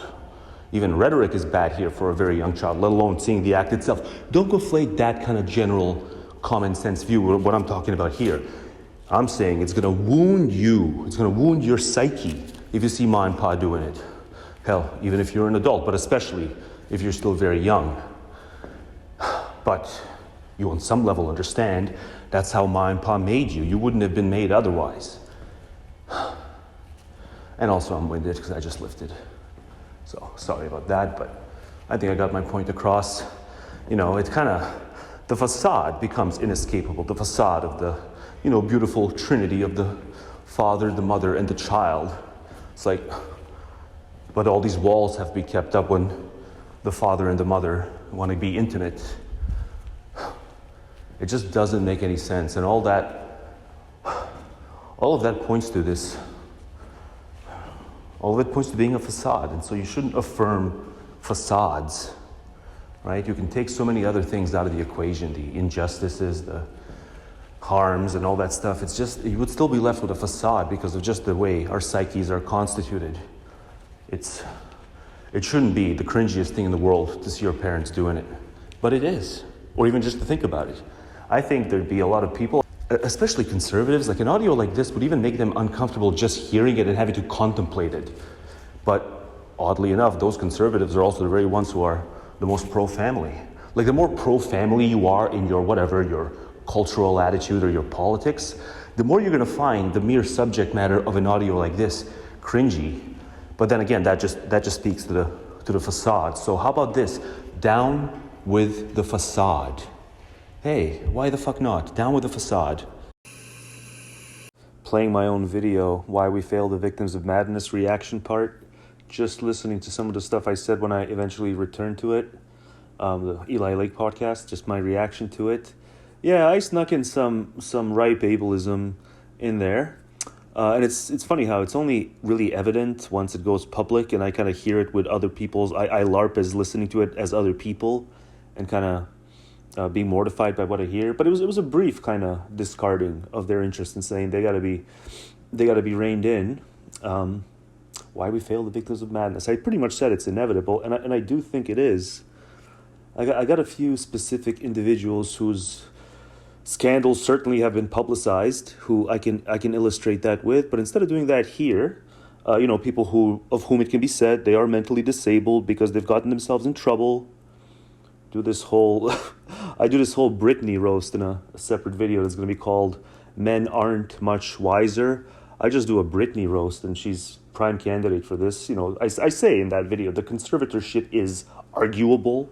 It's just she didn't have a competent, her old man wasn't the man for the job, evidently. Screwed her over 9 ways from Sunday, but theoretically, she could have had a competent conservator, and her life from a, future good standpoint, if you care about one's future good more than the pressing present, the kind of agency-minded pressing present, if you care about your long-term future good, you shouldn't rule out applying that to someone like her and realizing that, it's on the table. She just needs a competent conservator, and that's probably unlikely something that she's going to get. So those are the only reasons, as these contingent reasons as to why.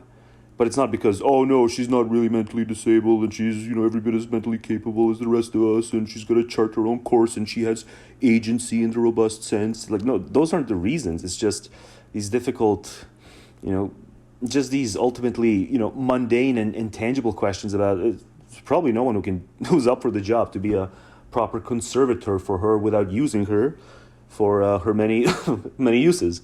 But in principle, it shouldn't be beyond the pale to propose that's something that's on the table, a conservatorship for a mentally disabled individual. But this just comes off as ableism, and maybe I should fess that, you just come up with enough words where you put the word ism after it.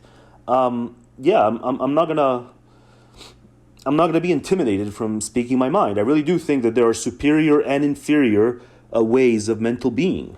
And I think these people who are in the public limelight, who have had these breakdowns, who often have these handlers, it's a conservatorship by any other name. It's just in Brit's case, it was highly publicized and kind of more overt. But a lot of these public hallowed types, they've had handlers who are really meddlesome in their lives and who they appoint to be meddlesome because they know they need them, because they know they're not self-sufficient. And they probably do have some sort of personality disorder. This is, to have a personality disorder is to have a mental disorder, in a way. But that's just ableist now, according to the critical disability theory. There's a whole theory behind it. One thing you folks can't grasp is just, you don't know what it's like to strive athletically. You don't know what it's like to strive to be athletically better. That's a closed off thing to you, whereas that was that's how you recharge your batteries, through this striving, because it's a kind of objective feat. You can, you either score the 3-pointer or you don't, and every time you take a shot, you don't know what's going to happen, so you strive to be better at scoring 3-pointers. If you're disabled, well, I guess, if you're severely disabled, you don't know what it's like to even strive for that. And that's kind of, empty, I would imagine. What the hell do you strive for? Probably some kind of relational goods. Relational goods are the only goods available to you. You can't strive for a lot of these fun, objective feats in the way of athletic improvement. And I don't know, maybe this is ultimately subjective, but I think this kind of forecloses a lot of life's intrigues. I don't think I'm especially an athletically minded person, but God, what would the critical disability theorists say about that? I guess I've moved the goalposts from mental to physical disabilities, but I believe in both. Shouldn't sound like a radical statement that I believe all those people who try to equalize this, born disabled physically or mentally versus not, that's a coin toss, essentially. The only reason we won't toss a coin now is because society discriminates against the disabled. It's like, you guys don't know what it's like to strive athletically. What the hell do you strive for? And the other half of you who have the mental disorder, you don't know what it's like to strive, probably both athletically and intellectually. What the hell do you strive for? You don't strive for anything. You're partly why Taylor Swift is Person of the Year in 2023. And no, I'm not worried to point it out because there's a bunch of conspiracy theories around her. I don't care. I'll still point it out.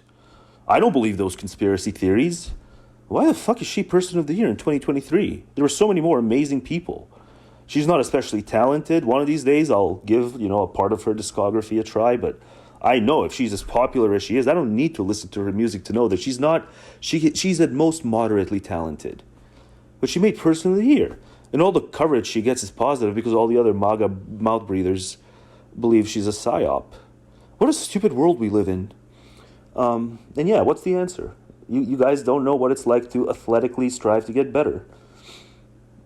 You disabled mentally and physically types and maybe both. I wish you all the best, but don't try to gaslight abled society into thinking that it's only us who make your lives worse than, average. Yeah. All right, what do we got? Man versus bus. Always bet on the bus. Think I didn't notice. Oh my God! He looks really familiar. Oh well. Pupils fixed and dilated, trauma, concussion, steatorrhea, shock, abrasions, pressure. I've been under a lot since the change. Thanks for asking. The patient? Oh, 90 over 60. Bag 'em. Just so there's no confusion, I'm about to do some epistemic work, let's say, epistemic attorney work in favor of the trans crowd. There's some serious points here. It's not all to be laughed off, or in the case of the cons and the reactionaries, to just go berserk over. But I'm saying there's things here that are not even to be laughed off. And I recorded that. It's indoors. It's a response. But just to be clear, I'm not above taking pot shots and ridiculing numerous trans people and specific trans ideas. And I didn't do it once in what's about to come, in this indoorsy stuff. So I might as well do it now, and I'm going to go back to the classics. I'm going to tell a kind of version of a joke that's one of the classics, and that is the I identify as and then what have you. I think most often it's been, whatever, an attack helicopter. Those are like the people who try to be funny and fail. Well, here, I'm gonna take the same kind of line just to show that I'm not above mocking the trans. I can do it. I'll do it with a smile on my face. But it's that classic line, I identify as ... and then it's like the punchline is, well, that doesn't make it so, right? Because all those people, they knew full well they weren't attack helicopters or whatever, you know, armadillos or whatever it was. There's been many a meme. But here I'm actually going to do the same thing, but actually I'm going to make it funny because I'm going to associate it with the will. So I identify as a pubes-free person across my lifetime. I identify as someone as not having pubes, a pubesless person. But that's just the will. And maybe that's a bit false advertising now that I think about it. Yeah, the punchline ain't that great. It's not that much better than attack helicopter. So sorry for building it up for too long, but you know, I just went on. But yeah, if you're gonna do the I identify as, then you should, you know, it's gotta be something like this, because who in their right mind would want pubes? So yes, I identify as a pubeless person. But it doesn't make it so. It's not that funny, I guess. It sounded funnier in my mind. I'm sure maybe I can work it into a skit. Yeah, some kind of a skit where I demand rights. I demand for others to perceive me as someone who, despite, you know, having done the puberty thing, long done it, no, I demand to be perceived as a pubeless person. And they're like, well, take off your pants and jacket. I'm like, no, you must just perceive me without me giving you the evidence. There, I made it slightly funnier. If you lose your penis, you're gonna be somewhat less manly. See, I wasn't loud. See, I wasn't loud at all because I'm playing at like 10%, 10% volume. I wasn't shouting it then. I'm innocent. If you lose, I'm well-tempered, stoical, and innocent at all times. It's clear I wasn't yelling at the guy. Listen to how low this audio is. Your penis plus balls? Not your, Ben. It could be any. I meant the general you. I didn't mean yours. You're going to be that much less manly. But that is an undeniable point that you really should. If you don't concede even this point, I mean, oh God, it's just going to get bloody between you and me. Right? So it's a gradient. Now, kiddo, don't you be telling me what is and isn't a lip-con split in the States. This is Machiavellian firepower, these two words. Those of us who are actually paying attention, I'm paying attention to the US more than I ever have my whole life. And so I know what this is, right? Though even theoretically, there is something close in terms of this being a theoretical word and this likewise being a theoretical word to denote philosophies of governing, right? Even then there would be a near split. But no, in terms of the party ends, this just being an approximation for Team Blue, this for Team Red, there absolutely is, maybe not gender ideology, but on the trans issue, absolutely. So don't quote it without denoting, while you're quoting it, that my mockery of people who say that is correct. Likewise, I'm left not knowing whether you thought that was a good spiel or not. I hate disruptions, but hey, at least my hand is based and dark now and shadowy. As a general rule, it is not a good idea to base an ideology on untruths. I mean, what is this? Talking at me? That's supposed to be some sort of component of a otherwise coherent comment? The fuck did I say in my video where this is somehow necessary to write out in a otherwise critical comment? You fucking condescending turd. As a general, it's not a good idea to base an ideology on untruths. No, 100% of the time, Ben, not just as a general rule, right? Now, maybe some abominations of human beings need their ideologies based on untruths, and you're kind of being sympathetic to them, but I say 100% of the time. But what the fuck is this? How do you type this out and think it's anything other than condescending? You can't change sex. Nobody is, quote, born in the wrong body. There are sex change operations, Ben. What should we call them? You know, the thing that happened, the thing that's been happening for decades, sex change operations.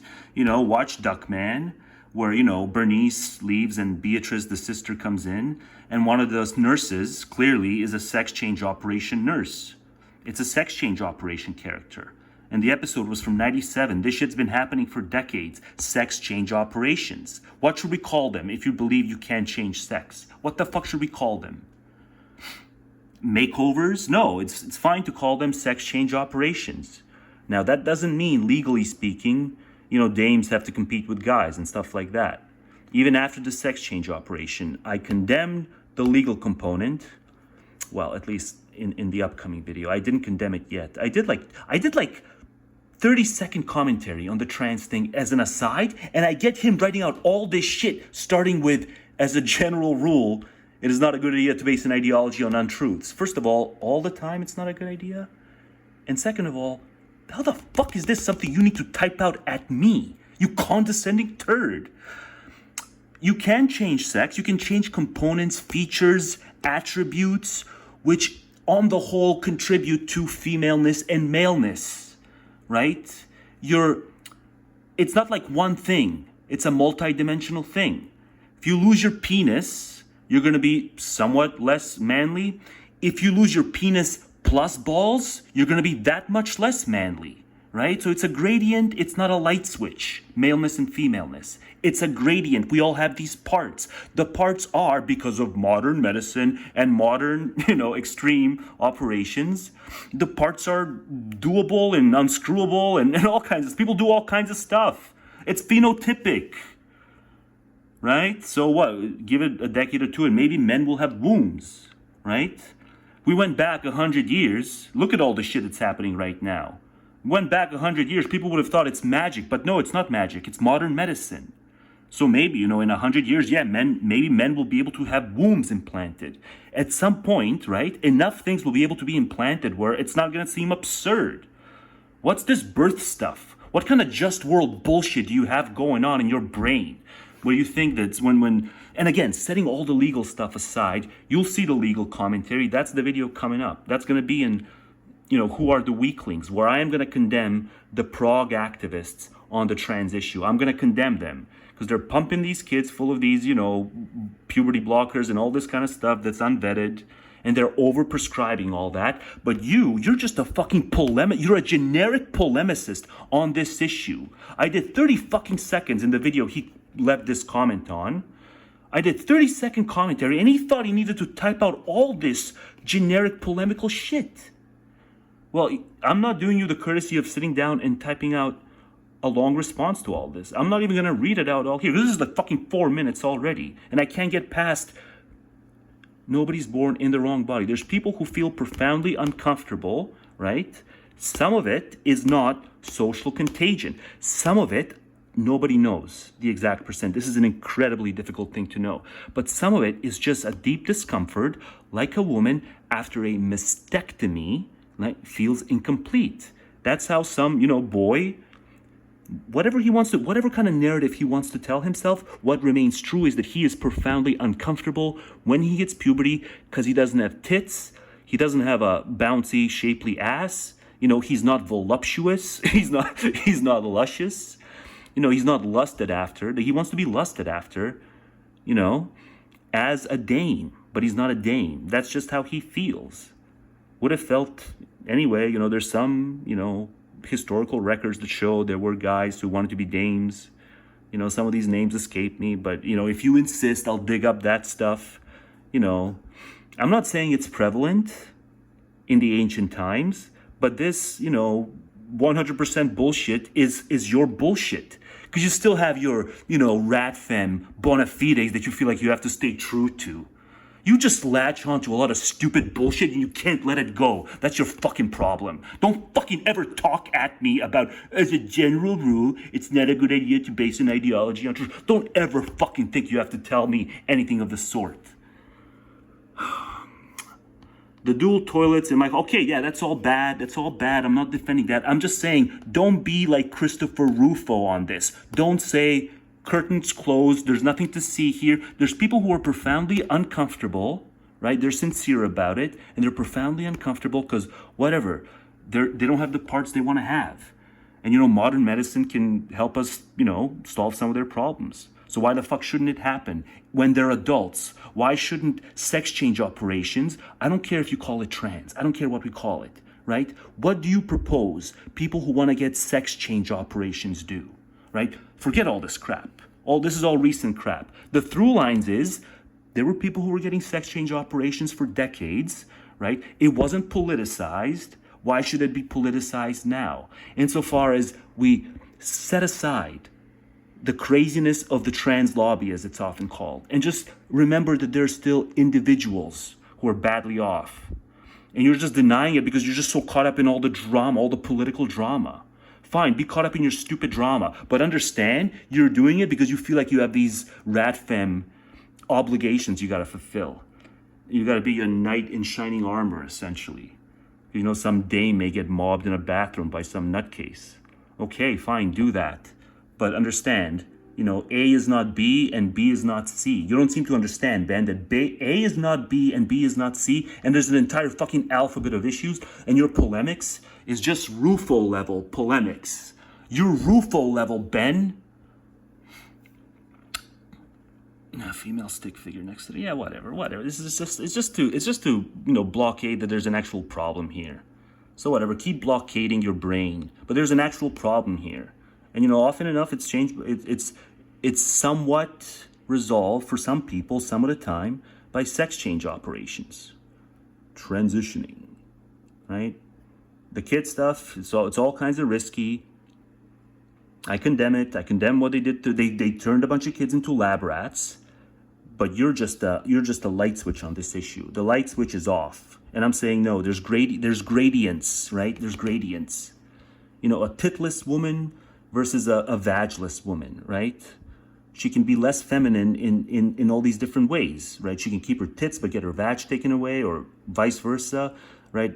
It's biological sex. It's about these constituent parts. It's not about just one thing, right? In the case of the dames, probably the most important thing is the uterus and the womb.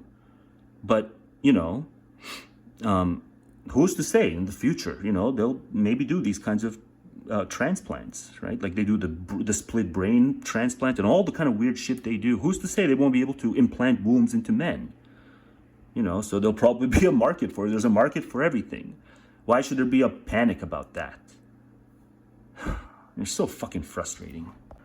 He's gonna bitch that I didn't read out the full comment. Oh, you only responded to part of my comment. You didn't respond to the part you couldn't handle. So I'll read it out, whatever. The trans thing is so easily demonstrated to be a fad, a cultural meme, not a biological anomaly. Look at the... I gotta read it off my phone. Look at the explosion in people adopting a trans-related identity in the last 10 years compared to all of human history. I'm fine, Ben. I'm fine saying 90. Hell, I'm even fine saying 90% of what, you know, polite society calls, you know, heartfelt, touching stories of trans kids. I'm willing to say as much as 95% of that is bullshit. I don't know if it's true, but it wouldn't surprise me, right? All I'm saying is, like, don't be Rufo. Don't think 100% of it is, you know, there's nothing, you know, medically interesting about it. It's all just, you know, psychobabble. Did you write something before? Hang on, you wrote something. I'd love for someone to explain to me how it's progressive to tell kids they need to slice parts of their body. You know, if they're telling kids, if the kids never had it fathomed ever, and someone just told them, you know, honestly, like, I don't know. I had some wacky notions in my head as a kid, all kinds of wacky notions, but there's no way that, you know, someone came along and even if they were like the coolest person of all time, there's no way they would have convinced me to slice anything off. They could have been like the coolest G.I. Joe or the coolest, you know, Steve Austin squared or the coolest Power Ranger. Like, if they said slice anything off, like, fuck no. No, you couldn't even get me to go to the dentist.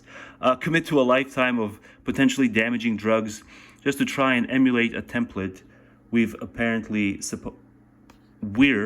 apparently supposed to be dismantling anyway. Ridiculous. Well, there's no we, there's no collective anything. If there's anything we've learned is that there's no we. I catch myself saying we, I shouldn't, right? There's no we. There's too many different, you know, pockets of society doing different things. So, you know, and you haven't learned that the word dismantle is a very, very bad word.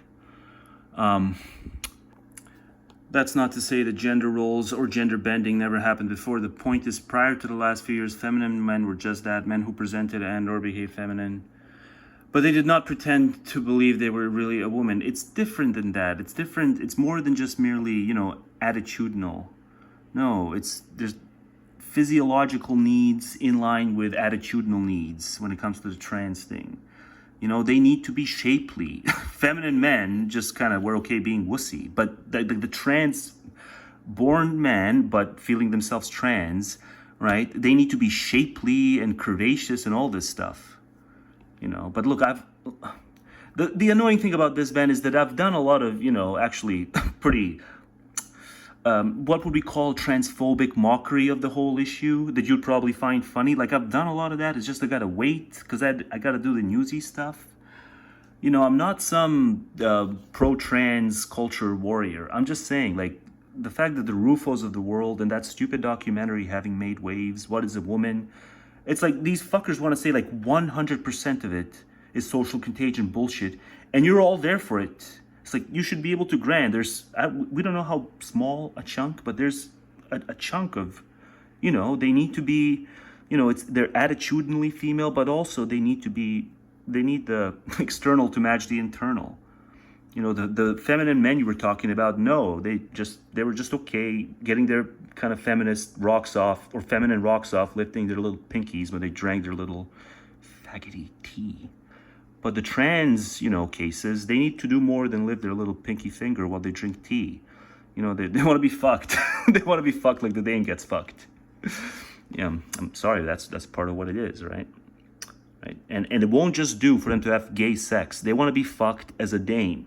It won't just do for them to fuck whoever, you know, they're attracted to. They have to be fucked, like, you know, by having a pussy, right? And so, like, why would we care? You know, it's weird that it matters that much. And, you know, I'm going to do this whole thing about the species and how everyone's just a servant to the species. But, you know, people won't get that. So unless we tell them that part, unless I get to control sex ed, it's like, it's understandable that they would think that, you know, the weight of this, that they can't get their rocks off, specifically if they're born a guy, that they can't get their rocks off as a dame, getting pounded as a dame. Like, either I get to control sex ed and make them realize that it's better to be an individual and not to care about serving the species, because it's all about serving the species. It's just a very warped case. It's a case for the trans. They want to serve the species in ways that are completely inverted to the plans nature had for them. They have to serve the species according to their own unique psychologies, which is just completely contrary to what nature had planned for them. And you're just, you know, equivocating here. It's more than, you know, guys who like to play golf or whatever, these feminine sports, you know, badminton. Even I liked to play badminton as a kid. Not to say gender roles. Okay, so you get it, it happened before, but, you know, even the trans thing apparently happened before. Feminine, but they don't pretend to really... Well, okay, so, yeah, pretend. So, yeah, if they don't want to get sex change operations, fine. If you want to use the word pretend, you know, +1 to your stupid comment. But you're saying, like, even the people who, like, they really change a lot of things about themselves, you know, in terms of their shapeliness. It's like, you know, like ordinary women, when they get, like, bigger breasts, but they're fake breasts, but they get bigger breasts. What, I'm supposed to say, no, you don't really have double D breasts right now because you got a fake. No, you're B or whatever the small sizes are. Is there a cup A size? I don't know these things. But no, the bitch got tit job and she's got double Ds. Now she's got double Ds. Why should I say, oh no, you don't have double Ds because they're not real. You got a tit job, you got a tit job. Yeah, something like that in the trans case too. Obvious farce. Well, okay, obvious farce if someone just one day identifies. Yeah, okay, someone just identifies and doesn't, you know, take drastic measures, fine. You know, but, you know, don't misgender them wantonly. If you're going to misgender them, do it like I do. Do it accidentally at work. Based audios coming up for that from last year. Not in this video, though, but yeah, I have some based audios about my accidental misgenderings of someone I don't even know is trans, but I'm like 70% sure is trans. And the unprecedented endorsement of this niche anomaly is a sign that there are manipulative forces at work in the Rainbow Coalition. Well, you can infer everything you like, but I'm going to want to see something more. I'm going to want to see some kind of receipts. When has the oh God, you still don't see all the power struggles. You're still living in a binary of establishment and counter-establishment. My God.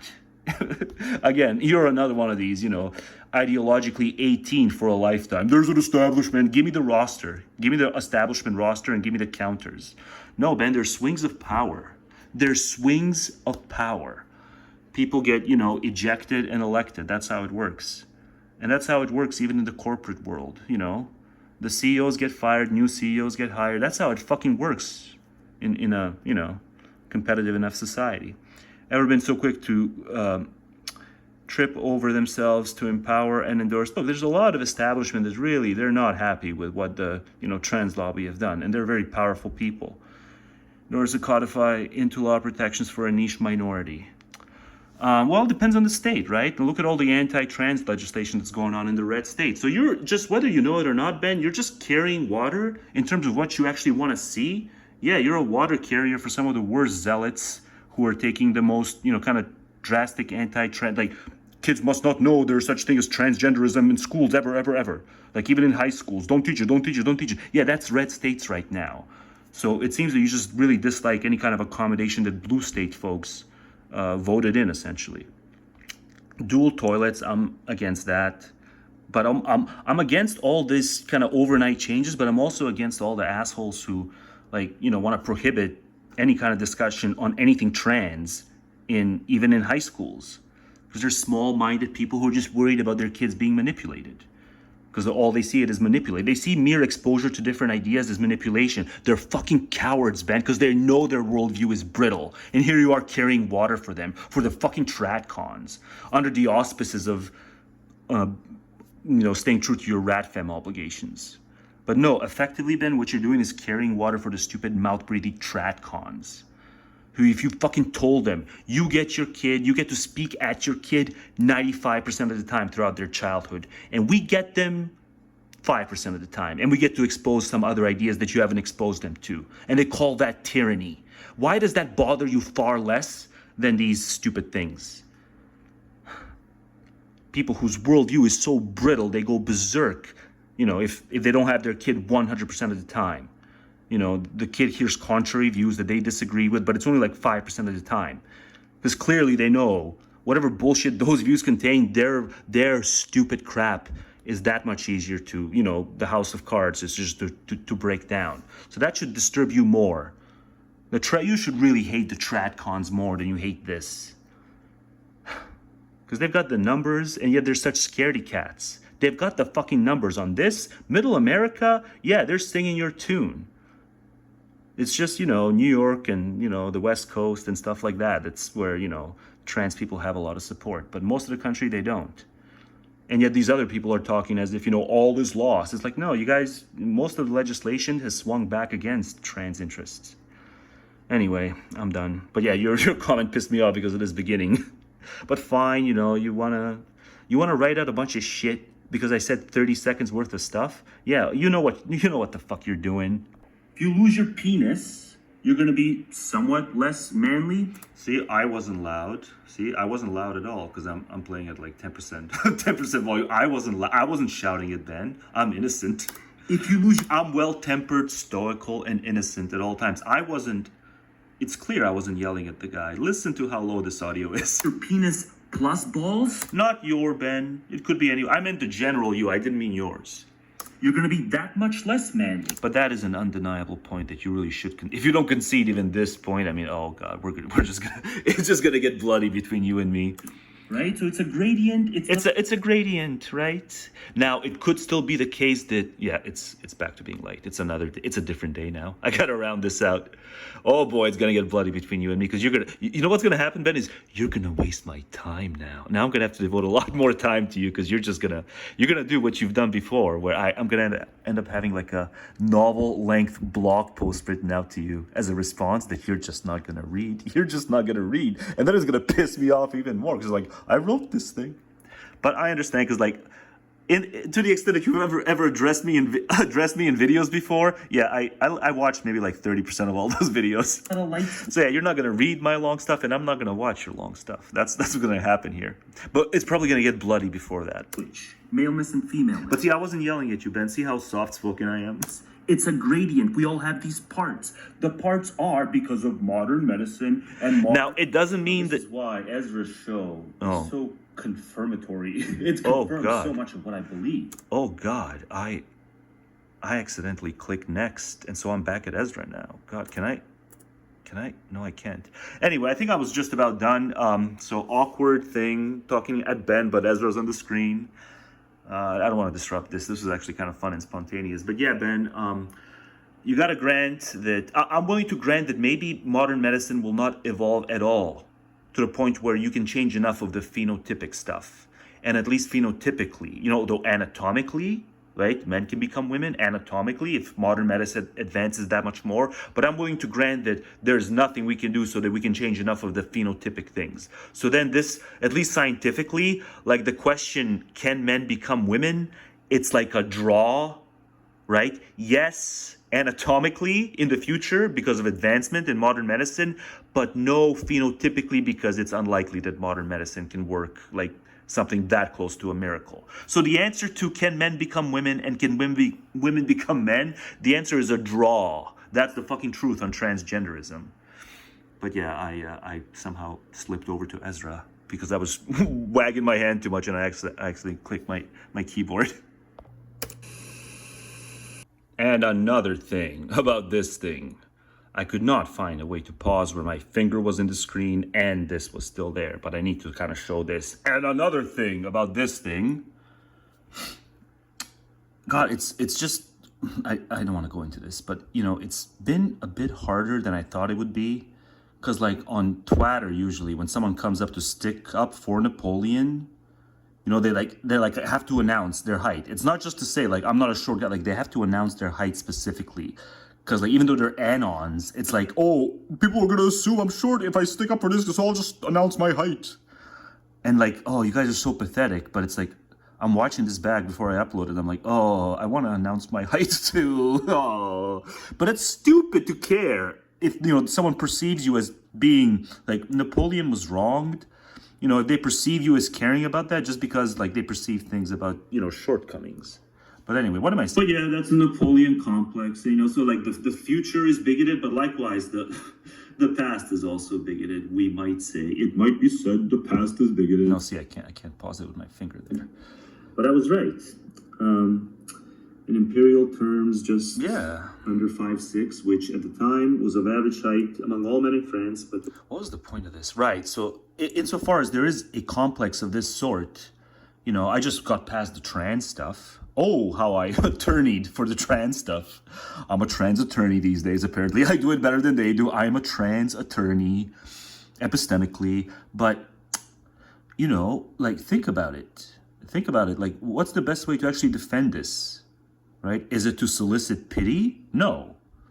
Well, maybe it's to solicit pity because that's what the trans do. Like, that's what the trans do when they say, like, I don't fit in what I got. I got something and I don't feel like I fit in it psychologically. But then like that's the same shit with the Napoleon complex. But anytime like imagine someone saying, oh, you're just a trans person. It's like, yeah, I just don't fit. Here's what I got. And I just mentally and just, you know, I'm a complete wreck because I just don't fit. That's what a trans person's saying. And then imagine if like the polite society, proggy people just went, oh, you're just trans. But then like, oh, you just got the Napoleon complex. But in the Napoleon complex situation, it's like the same thing. It's like, I just don't fit. I ought to be bigger. I ought to be bigger.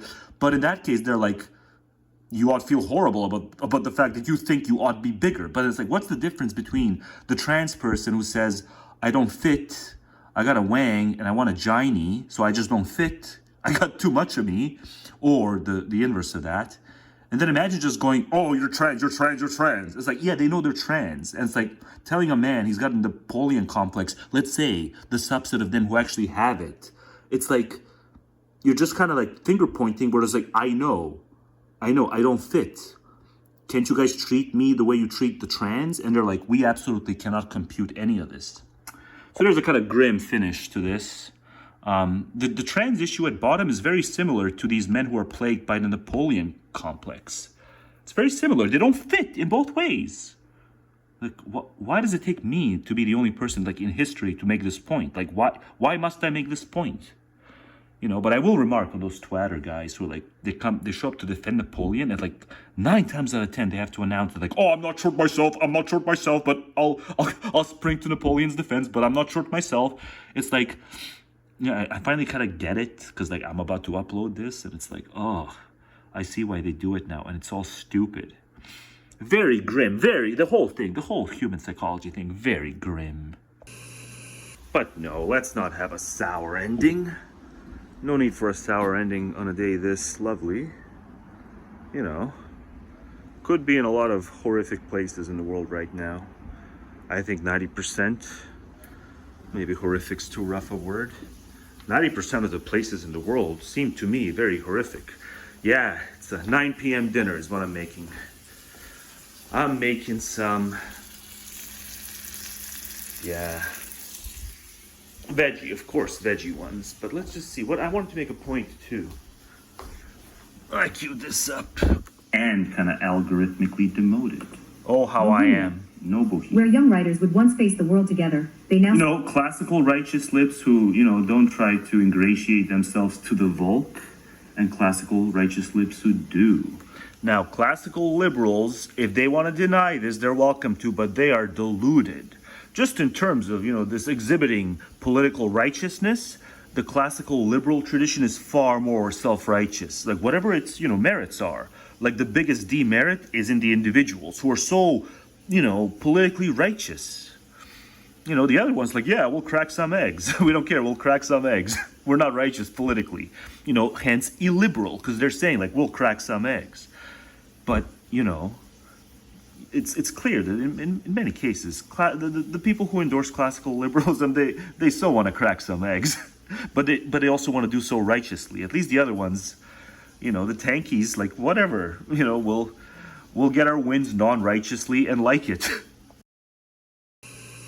Say so because the light is being shone on us. On us. When at the end of the day... See, but people just don't think it's funny. But he just said us. You know, I would say so because the light is being shone on us. When at the end of the day, you know, Muslims do contribute a lot to this country at the end of the day. I wonder what he said. They had to have a jump cut. I wonder what he said. You know, we have doctors, we have this, and you know... What? Yeah, but realistically, let's do frank speech again. Realistically, if there were no Muslim doctors, if every Muslim was a drain in the UK, would your opinion change? You know, drain on the treasury. Would your opinion change in your... And where's the other guy? The other guy left now. Can I find some other ones? Yeah, and yours. Would any of your opinions change if every Muslim was a net drain on the treasury?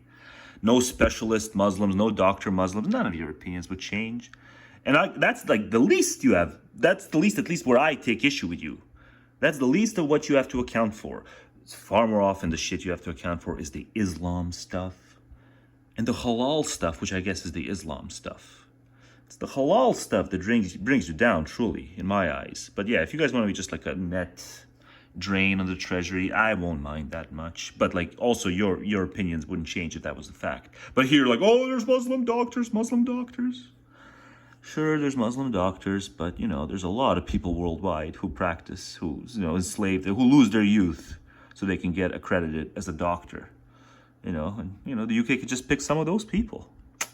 But no one should target you. No one should target you. No one should target anyone. You know, the future should not be bigoted. But you got to include the animals. But you're all kind of bigoted toward the animals. You know, the halal, your halal collateral damage. Yeah, you'll be bigoted toward your halal collateral damage. On our side trying to start some stuff, so yeah, a bit. I mean, I don't really agree with the attack on Muslims, which we've seen a lot, but I think the main message is that they care about the children of their country and illegal immigration. Would you say this side also agrees with that? No, don't get his hand right. He's one of them. General questions. Anyway, oh man. I'm not one of them. I'm just asking general. Oh man, he's one of them. He's one of them. He's one of them because, you know, he says something about something non-negative, so he's immediately one of them. Yeah. Don't get his hand right. And you're wearing, I don't know. It's not a balaclava, but it might as well be. I'm not one of them. I'm just asking general questions. Anyway, I'd say that they're clearly, as you've seen throughout the country, these people are here. Yeah. Anyway, I'd say that brain frost. They've got brain frost.